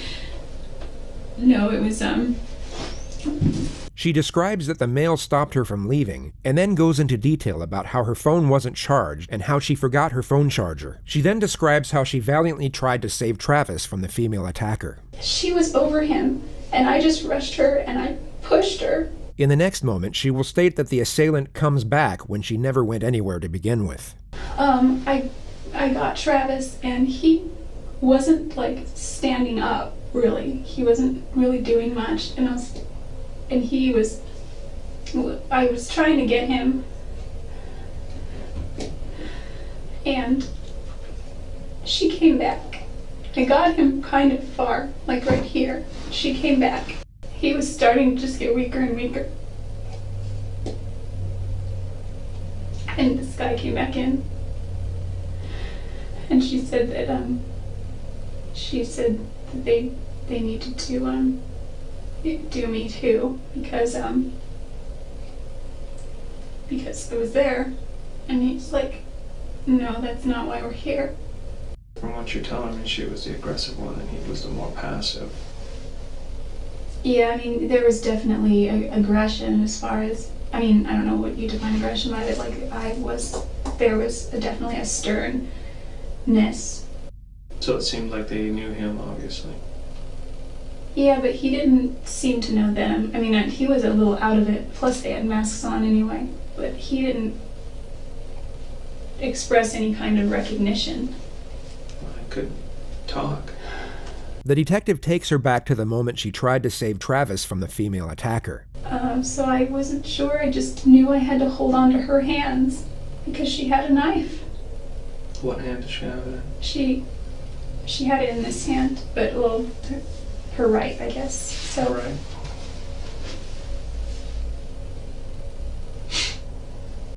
I just said, "Come on, come on." You know, he was naked, but I didn't care. Just come on. And he's like, "I can't." I said, "Come on." He's like, "I can't feel my legs."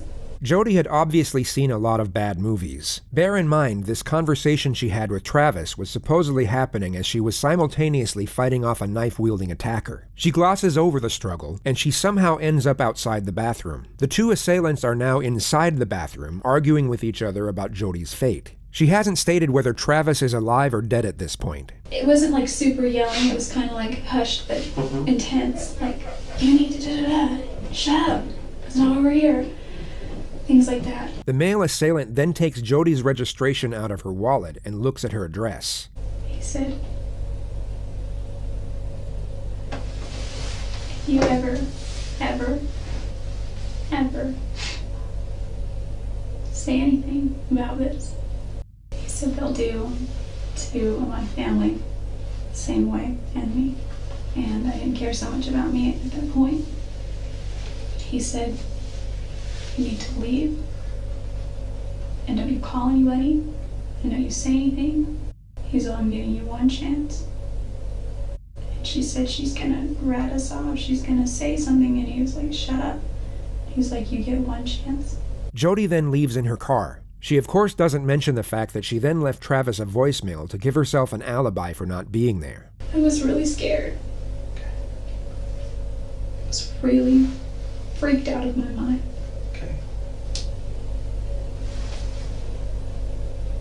I don't believe you.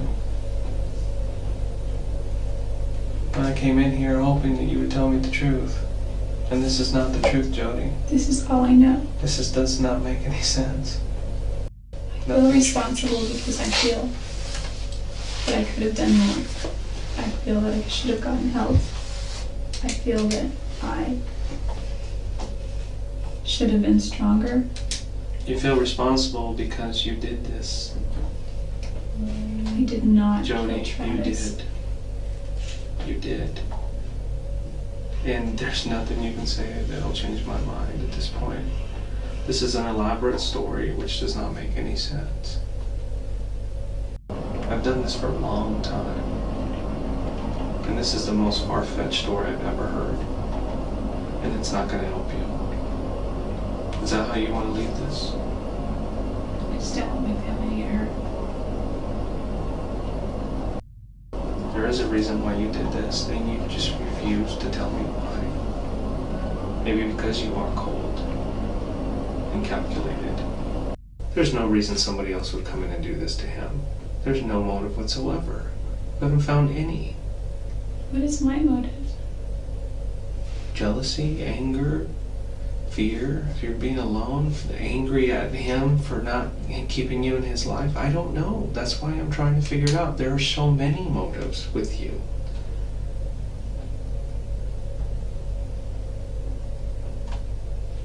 Too many.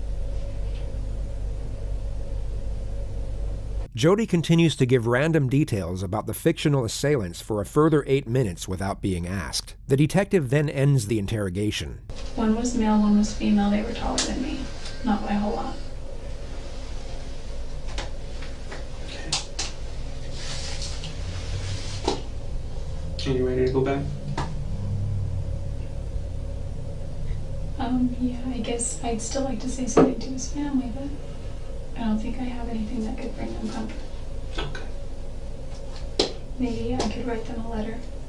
Even as the detective is leaving the room, Jodi attempts to add further credibility to the new narrative and gives more details of the two attackers. I can give you the So best many description. inconsistencies that I don't even want to deal with right now. Okay, I just don't want my family to get hurt. Okay.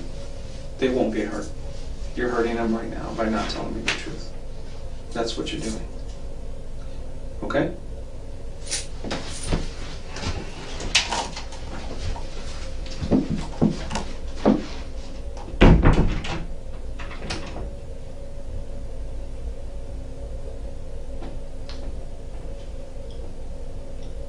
Detective Blaney comes back with a pen and paper 3 minutes later. She was curious to see what Jodi would write to Travis's family. It ended up being a self-serving and whimsical paragraph about how sorry she was that she couldn't save Travis. The family were never given the letter.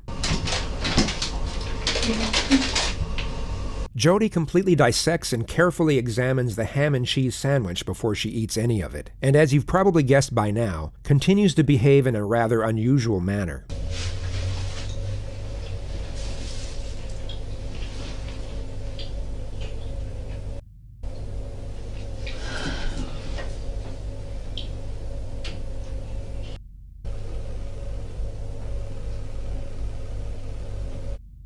Stand up for me. Okay. You ready to go? I think so. I guess that's really all I needed. Sorry. Don't roll the tape yet. Why was he a good traveling companion? Oh, he was a great traveling companion for many reasons. Traveling with Travis was kind of like traveling with your own personal comedian or serenader.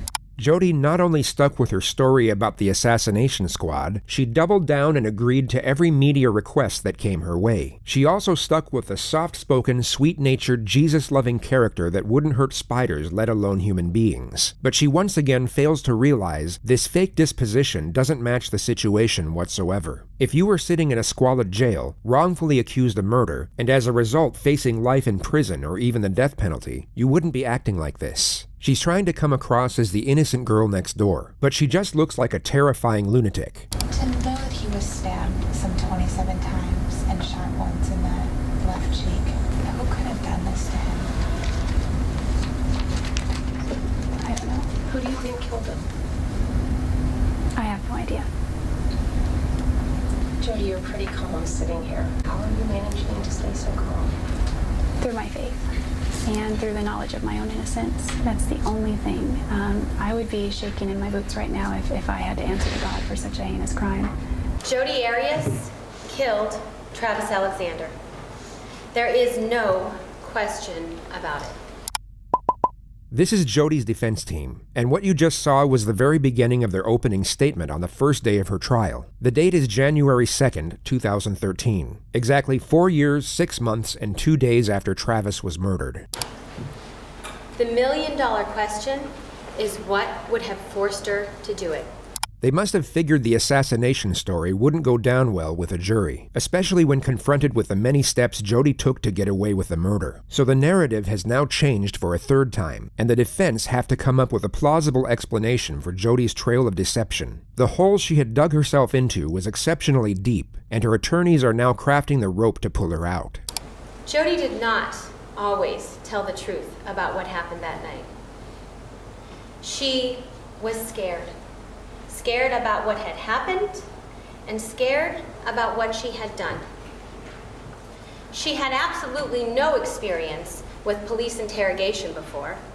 You don't say. And so when they talked to her, she wasn't always truthful.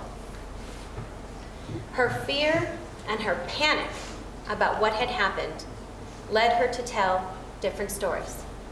Throughout this trial, you will learn more about Jodi Arias. Although not everyone in Travis's family were devout Mormons, all of them were close. He in particular had a very strong relationship with his sister Tanisha, and as you can probably tell, a picture can say 1,000 words. Much more about Jodi. You will find that she is an articulate, bright young woman who is a very talented artist and photographer. And so what would have forced her to have to take Travis's life on that awful day? In order to answer that question, we have to go back to the beginning. The bulk of the defense's opening was to paint Jodi as the naive victim and Travis as the calculated villain. Being a Temple member and an executive director of Prepaid Legal, outward appearances would be very important to Travis. And so while he continued this facade of being a good and virginal Mormon man, he was inwardly dealing with his own sexual issues. And in Jodi, he found somebody who was easily manipulated and controlled. Someone who would provide him with that secretive sexual relationship that he needed. They also mentioned that Travis was violent with Jodi on several occasions, that he would fly into these sudden rages for almost no reason, and that Jodi was terrified of him. They end their statement with Jodi's latest account of how Travis was killed, which is now a case of justifiable self-defense. The attorney gets to the moment Jodi was taking pictures of Travis in the shower. Jodi accidentally drops Travis's camera. And as that camera was falling, that was enough for Travis, because he lunged at Jodi in anger, knocking her to the ground in the bathroom where there was a struggle. Jodi's life was in danger. In just a minute from this picture, we go to the next picture, where it's Travis's body. He's clearly injured already, in a minute. Now that very brief moment of time, a minute, is not the result of premeditation. In that 1 minute, had Jodi not been forced to defend herself, none of us would be here. In that 1 minute, had Jodi not chosen to defend herself, she would not be here. This is not a case of whodunit. The person who done it, the person who committed this killing, sits in court today. It's the defendant, Jodi Ann Arias. And the person that she done it to is an individual by the name of Travis Victor Alexander, a former boyfriend of hers, an individual that she was in love with, an individual that was a good man, an individual that was one of the greatest blessings in her life. And this love, well, she rewarded that love for Travis Victor Alexander by sticking a knife in his chest. And you know, he was a good man according to her. And with regard to being a good man, well, she slit his throat as a reward for being a good man. And in terms of these blessings, well, she knocked the blessings out of him by putting a bullet in his head. She took the knife and began to stab him when he was in that defenseless sitting position. This is very important to take note of. The prosecution just referred to this, the last photograph of Travis alive. Their argument is that Jodi either asked him to sit down or at least waited for him to sit down before she began her attack. She knew Travis had to be in a disadvantaged position before she commenced her assault, and the prosecution's argument is that it was at this moment when Travis received a stab wound to the heart. He would have then began to rapidly lose consciousness from that point forward. He attempted to protect himself and escape, but he was soon overwhelmed by his attacker due to the rapid blood loss. The pool of blood outside his bathroom reinforces the argument that his throat was cut after the stabbings, and a coroner's report, which will be revealed in more detail later on, concludes that Travis was in all likelihood shot in the head last. Jodi's version, on the other hand, has to be that Travis was shot first. The reason for this will also be explained later on. And began and stuck the knife in his chest. He struggled. He grabbed the knife. And when he grabbed the knife, of course that resulted in more blood. I pushed the girl who was there, and I was able to get the better of her, and I was about to run out, get out and go get some help. Except that I was then confronted by the guy. This guy started looking through my purse. And lo and behold, in my purse, believe it or not, I happen to have my car registration that shows my address, because that's what I carry around. So they knew, they being this guy, knew exactly where I lived. And he said to me, well, if you tell what happened here, the same thing's going to happen to your family. There's a different story now. Now, it's not that she wasn't there. Now, it's not that it's two people with whatever variation she may have provided to these national shows. Now, she admits it. It was her. She's the person who actually did this. And even though she says that, she still has a view as to the evidence. This is exhibit number 248. No jury is going to convict me. Why not? Because I'm innocent, and you can mark my words on that one. No jury will convict me. I also ask that you mark her words while you're marking the guilty verdict for her premeditated killing of Travis Alexander. Jodi spent 18 days on the stand. When she knew what questions were coming, and when completely uncontested, she was very much in her element. She was able to respond to the questions instinctively, and her dialogue came out in a confident and natural manner. You could tell she had each and every one of her responses planned to a T, and had considerable faith that her manipulative prowess would ultimately save her.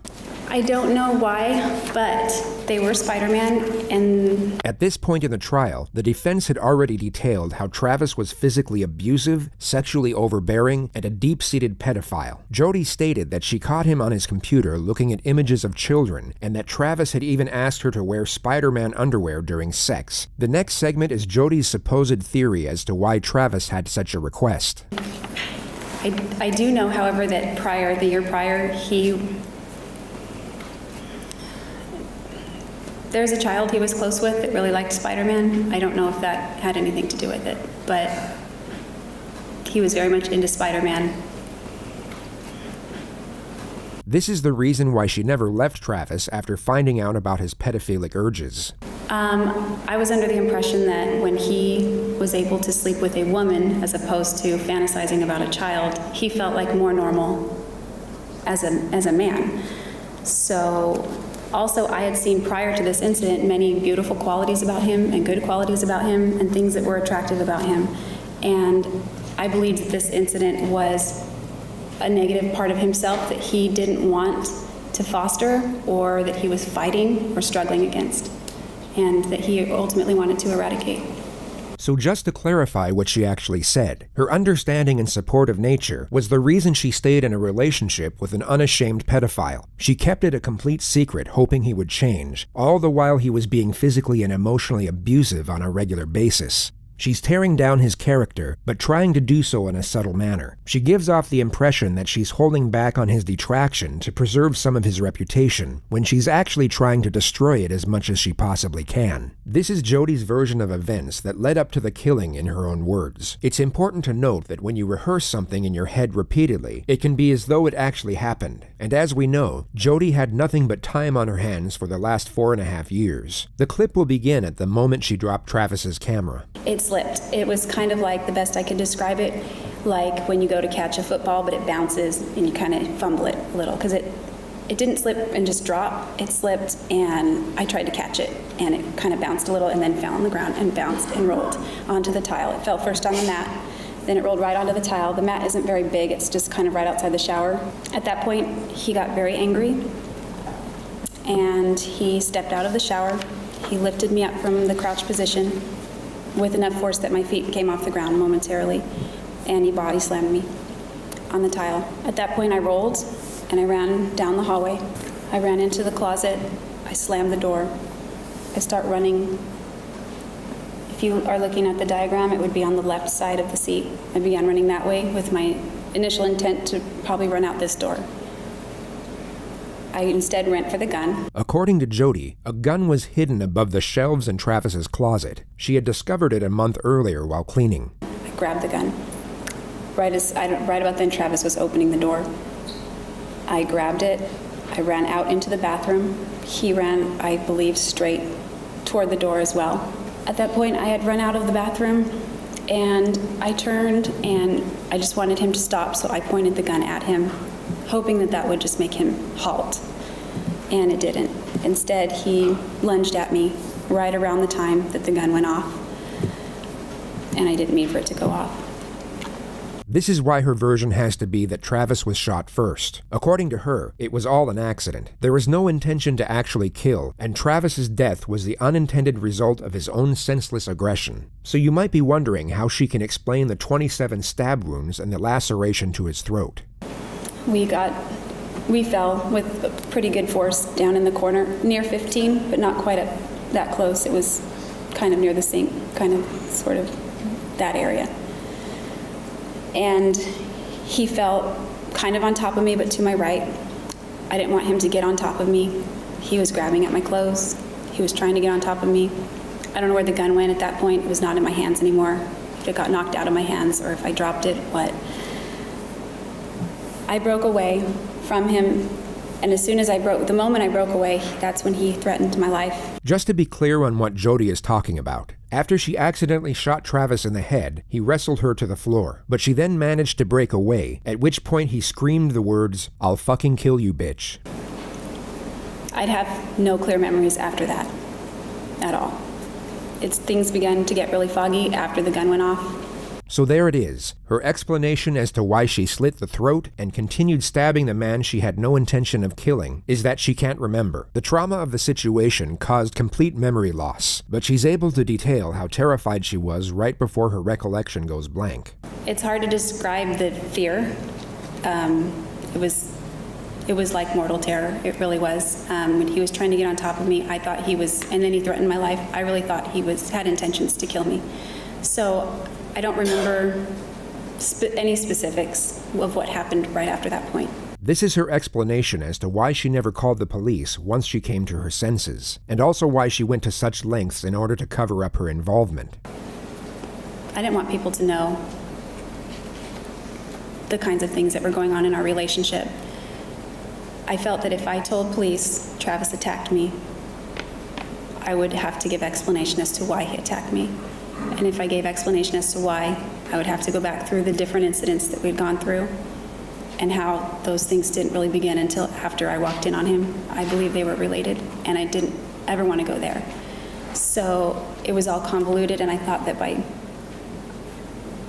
saying that would open the door to that, to that, to that. And I didn't want to de-edify him. So just to abbreviate what she said, it was all to protect Travis's reputation. She asserts that she was so upset by the event that she became suicidal, and would detail 4 different occurrences in which she tried, but ultimately failed to kill herself. The first attempt was intended to be by self-inflicted gunshot, and Jodi connects it to the registered gun police found in her bedroom after the arrest. I was going to wait until I left Wairika and got to the Salinas or Monterey area so that it didn't happen right in my family's own backyard, so to speak.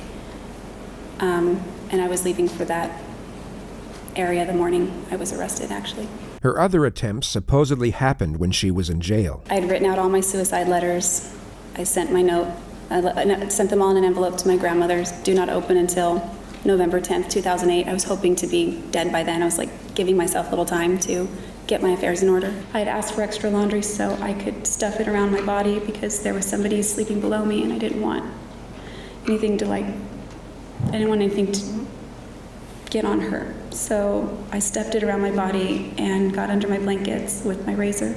I never did it, obviously. I'm still here, but I was getting comfortable and I was really pissed at myself because I just wanted to be done. The final strategy from the defense is to portray self-blame from the defendant. It's a subtle ploy to make it seem as though she's not even trying to appear innocent, and thus give credibility to everything she had stated up to this point. Have you forgiven yourself for not finding another way out of the situation you found yourself in on June 4th?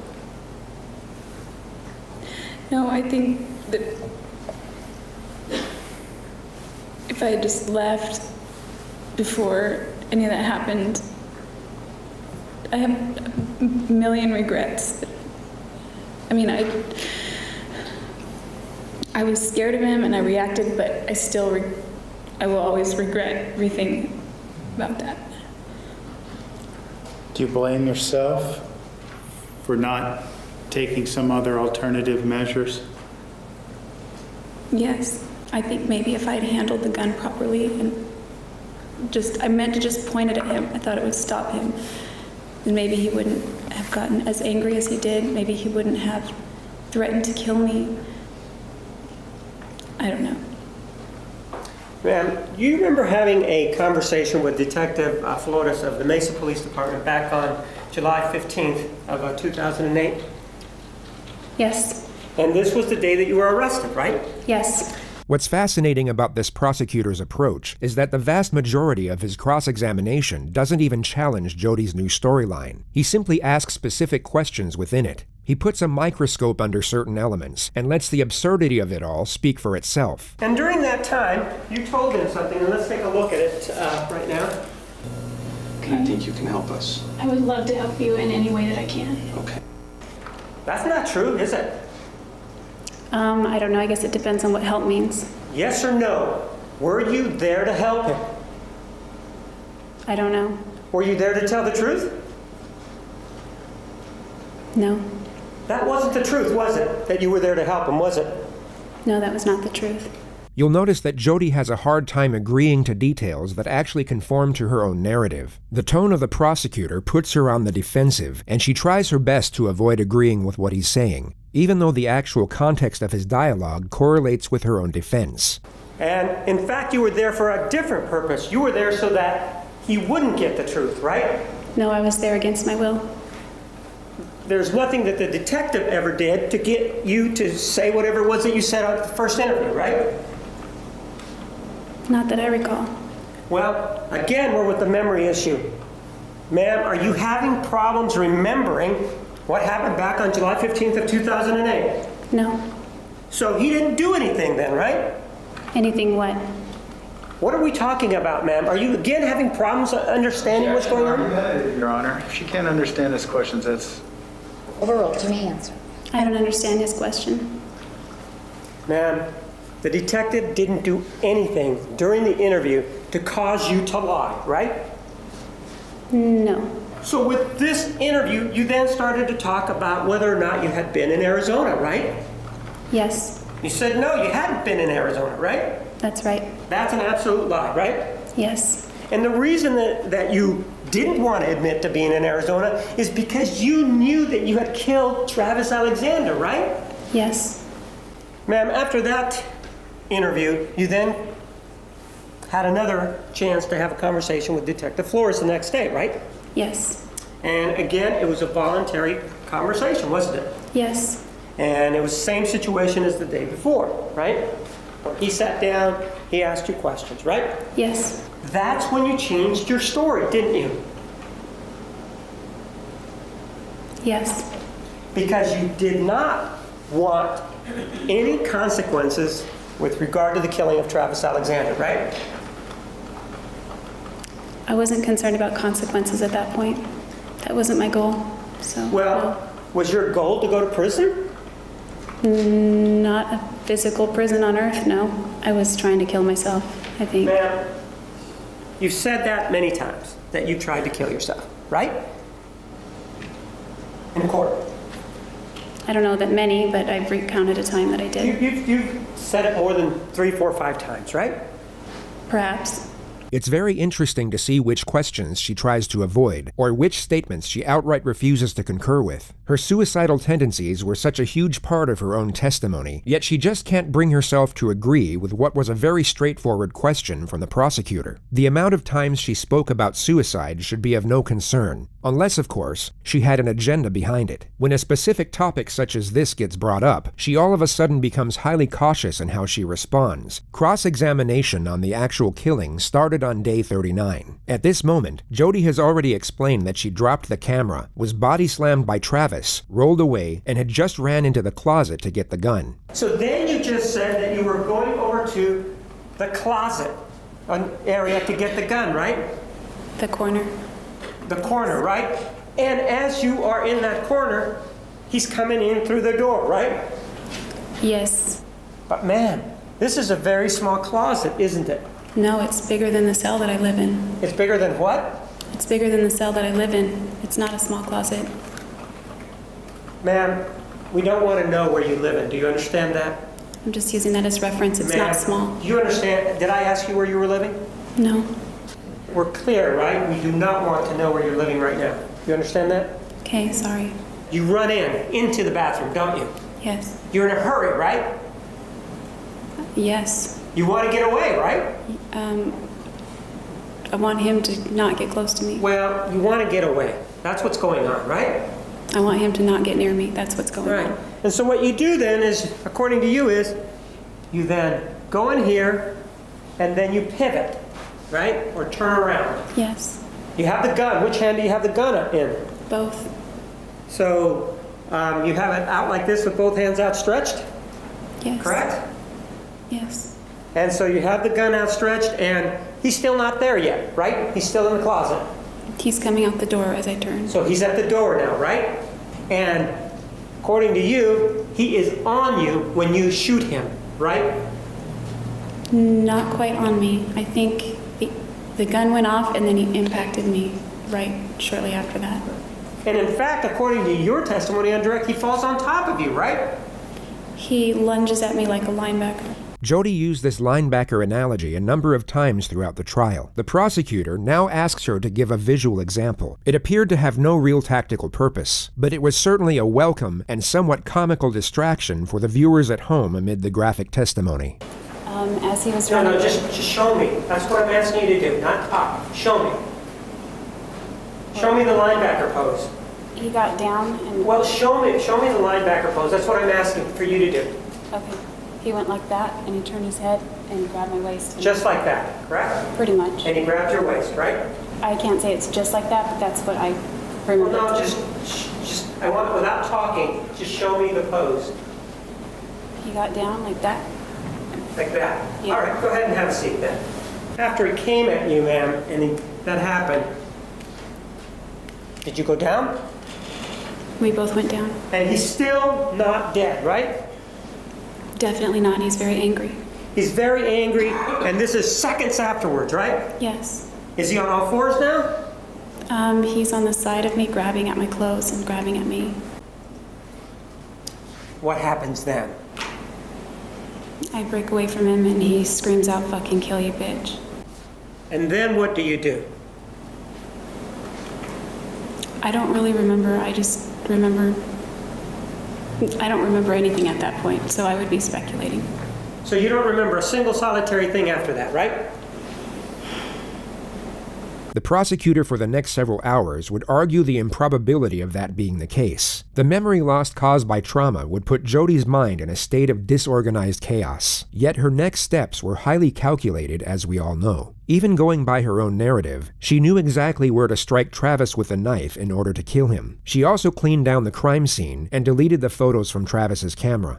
This argument took over 3 hours to conduct and had to be explained through the scope of mathematics and science. On paper, it was perhaps the most damning part of cross-examination, yet it was so complicated that much of the testimony could have been lost with a jury. It was in fact the start of day 44 that had the most impact. It involved the time span between the two photographs taken on Travis's camera by accident. The prosecutor's argument is that Jodi would not have enough time to carry out her version of events. He will first get her to recount all of these events in detail, and as she is doing so, will be oblivious to the prosecutor's closing argument. She will begin digging her own grave without realizing it, and it's important to note that all of what she is about to recount occurred in just 62 seconds. This Exhibit 161 is when the camera, according to you, actually hit the ground, right? I don't know if it's hitting the ground as that photo was taken or not. So you don't know how this photograph was taken then, right? It could have been when I was trying to catch it. I don't know. At some point, the camera hits the ground, right? Yes. That's what you told the jury, right? It hits the mat, yes, and rolls to the top. Ma'am, yes or no? Didn't you tell the jury that the camera hit the ground near the shower? Yes or no? No. I said it landed on the mat. Is that near the shower? Yes. Is the mat on the floor near the shower? Yes. And the camera hitting the mat, would that be near the shower? Yes. And you then said that Mr. Alexander became very upset, right? Yes. And that's what started this whole thing out, because he sort of stepped out of the shower and then came after you, right? He picked me up. That's coming after you, isn't it? And according to you, those movements culminated or continued when he grabbed you and put you down on the ground, right? Yes. And as a result of that, you said that you bumped your head or hit your head, right?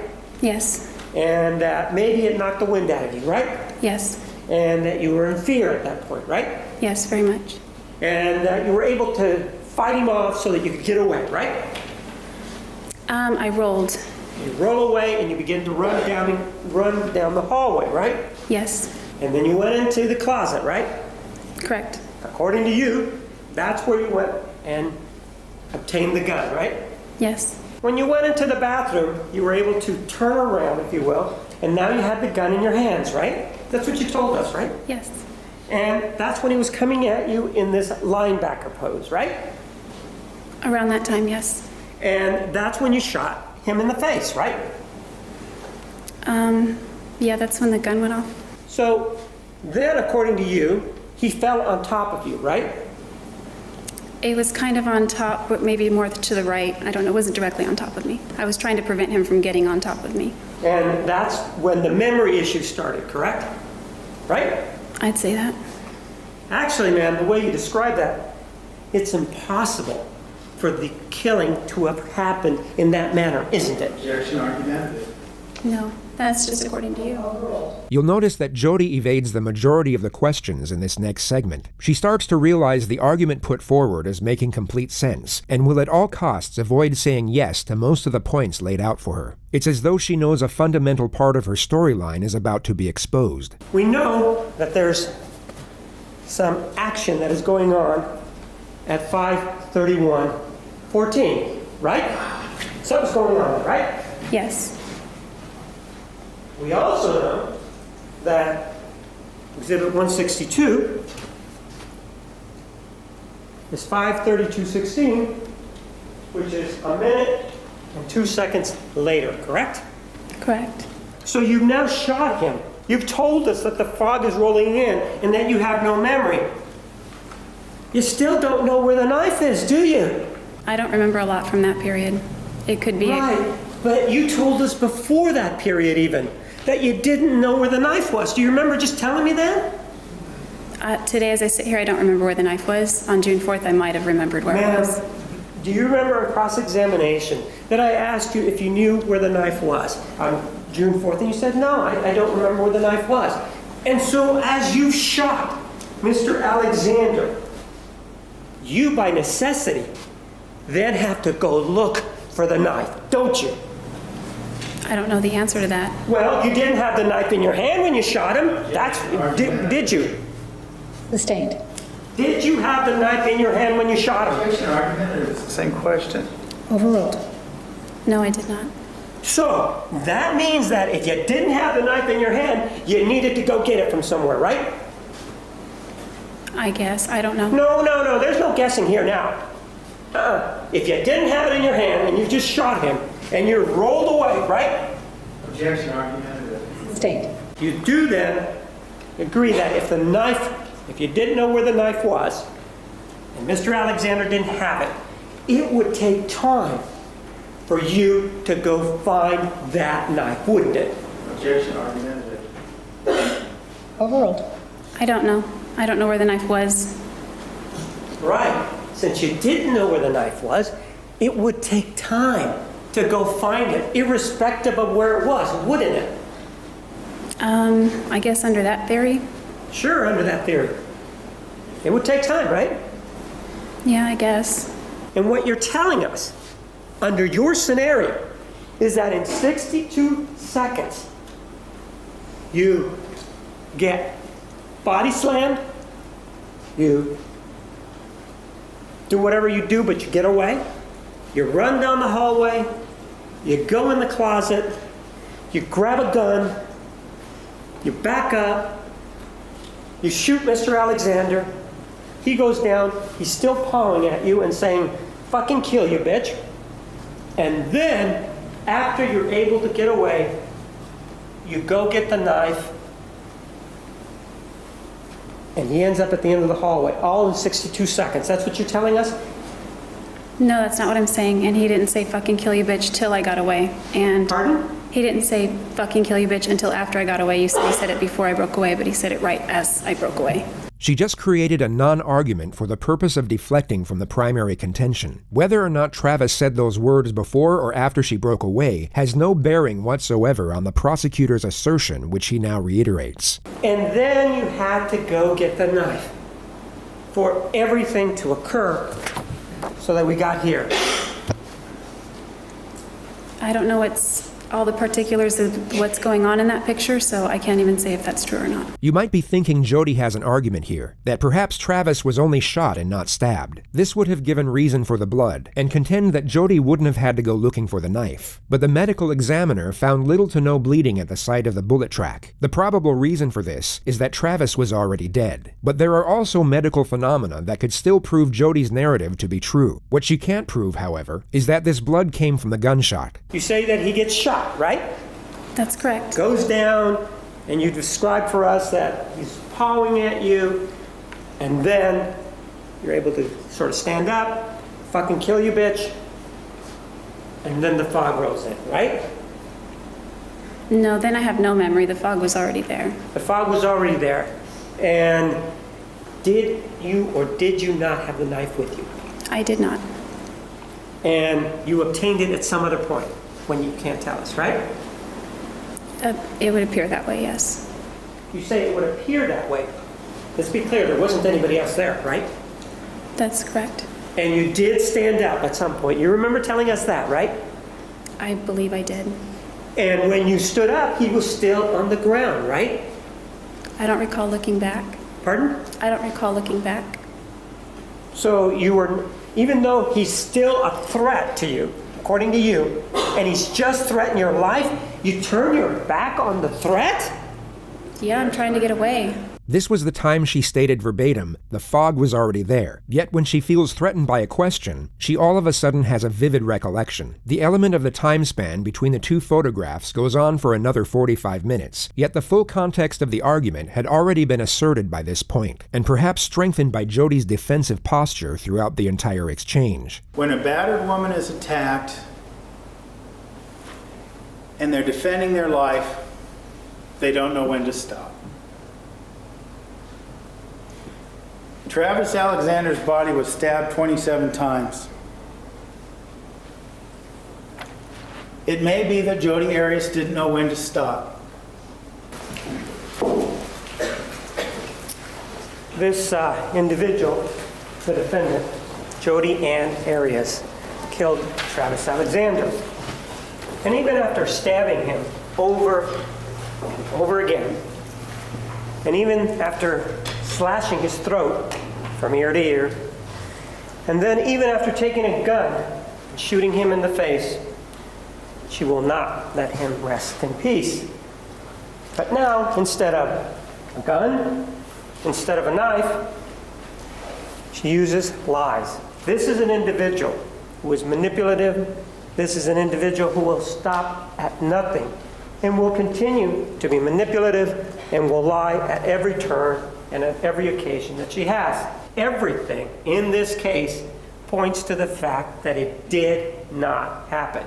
There are no medical reports, there are no friends, there is no one that can come in and say anything about that. There are no medical records, there is absolutely nothing.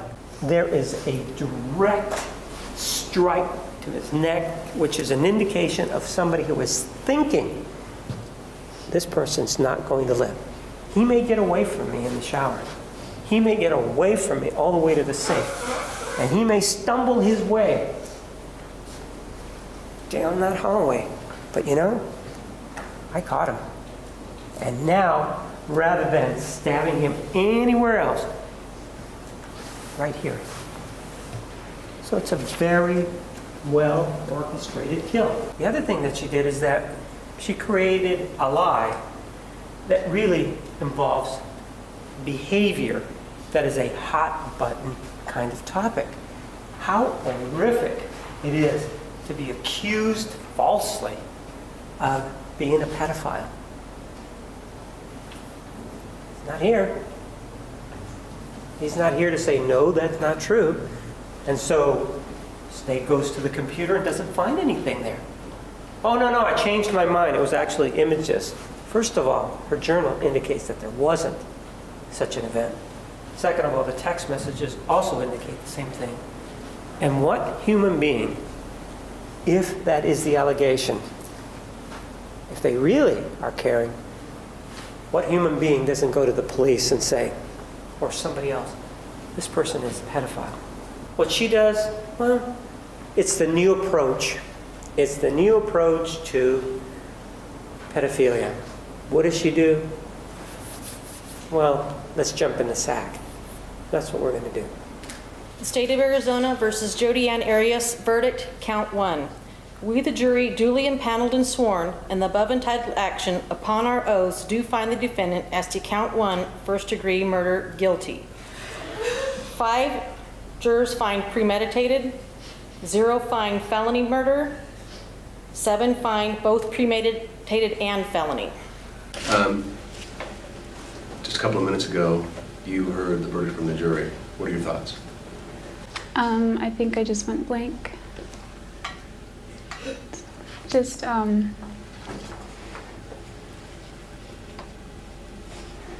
don't know.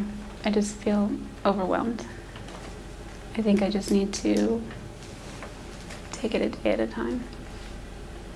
Did you avoid eye contact with Travis's family while you were in there, or did you make eye contact, and what are your thoughts on that? I typically avoided eye contact. Travis comes from a family where they all sort of look a lot alike. So when I see their faces, I see Travis, and I see the man that abused me, and I don't want to look at that. Well, the worst outcome for me would be natural life.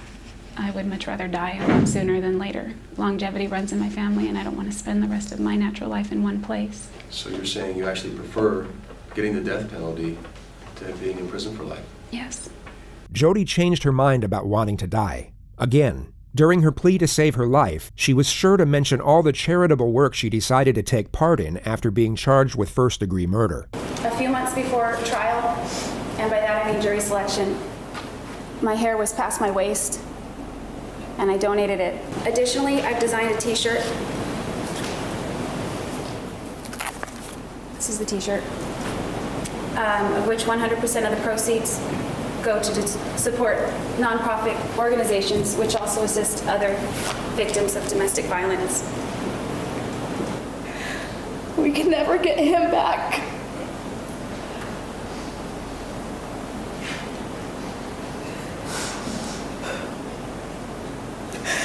We are so grateful for our wonderful brother, and we feel so lucky and blessed for the time we had with Travis, however short-lived. We would give anything to have him back. Anything. Thank you. the right thing, the difficult thing in this case, and because it's never easy, her duty, the difficult thing to do under these circumstances, the only thing that you can do based on the mitigating circumstances and their lack of, is to return a verdict of death. The simple question that's before you is, do you kill her? That's the question. She has done something very bad. She did. And you have convicted her for that. You have told her that she is guilty of first-degree murder for that. But the question is now, do you kill her? State of Arizona versus Jodi Ann Arias, sentencing verdict.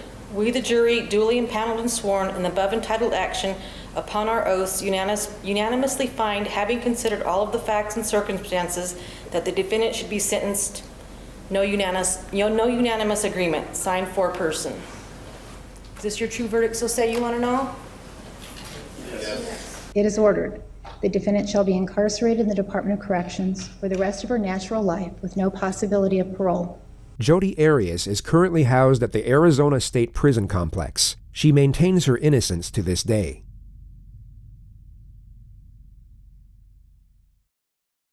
And then, uncomfortable with her handcuff situation, she then gets up off the chair, which I don't know if any of the people that I've done yet have done anything like this. She gets off the chair and then sits on the floor.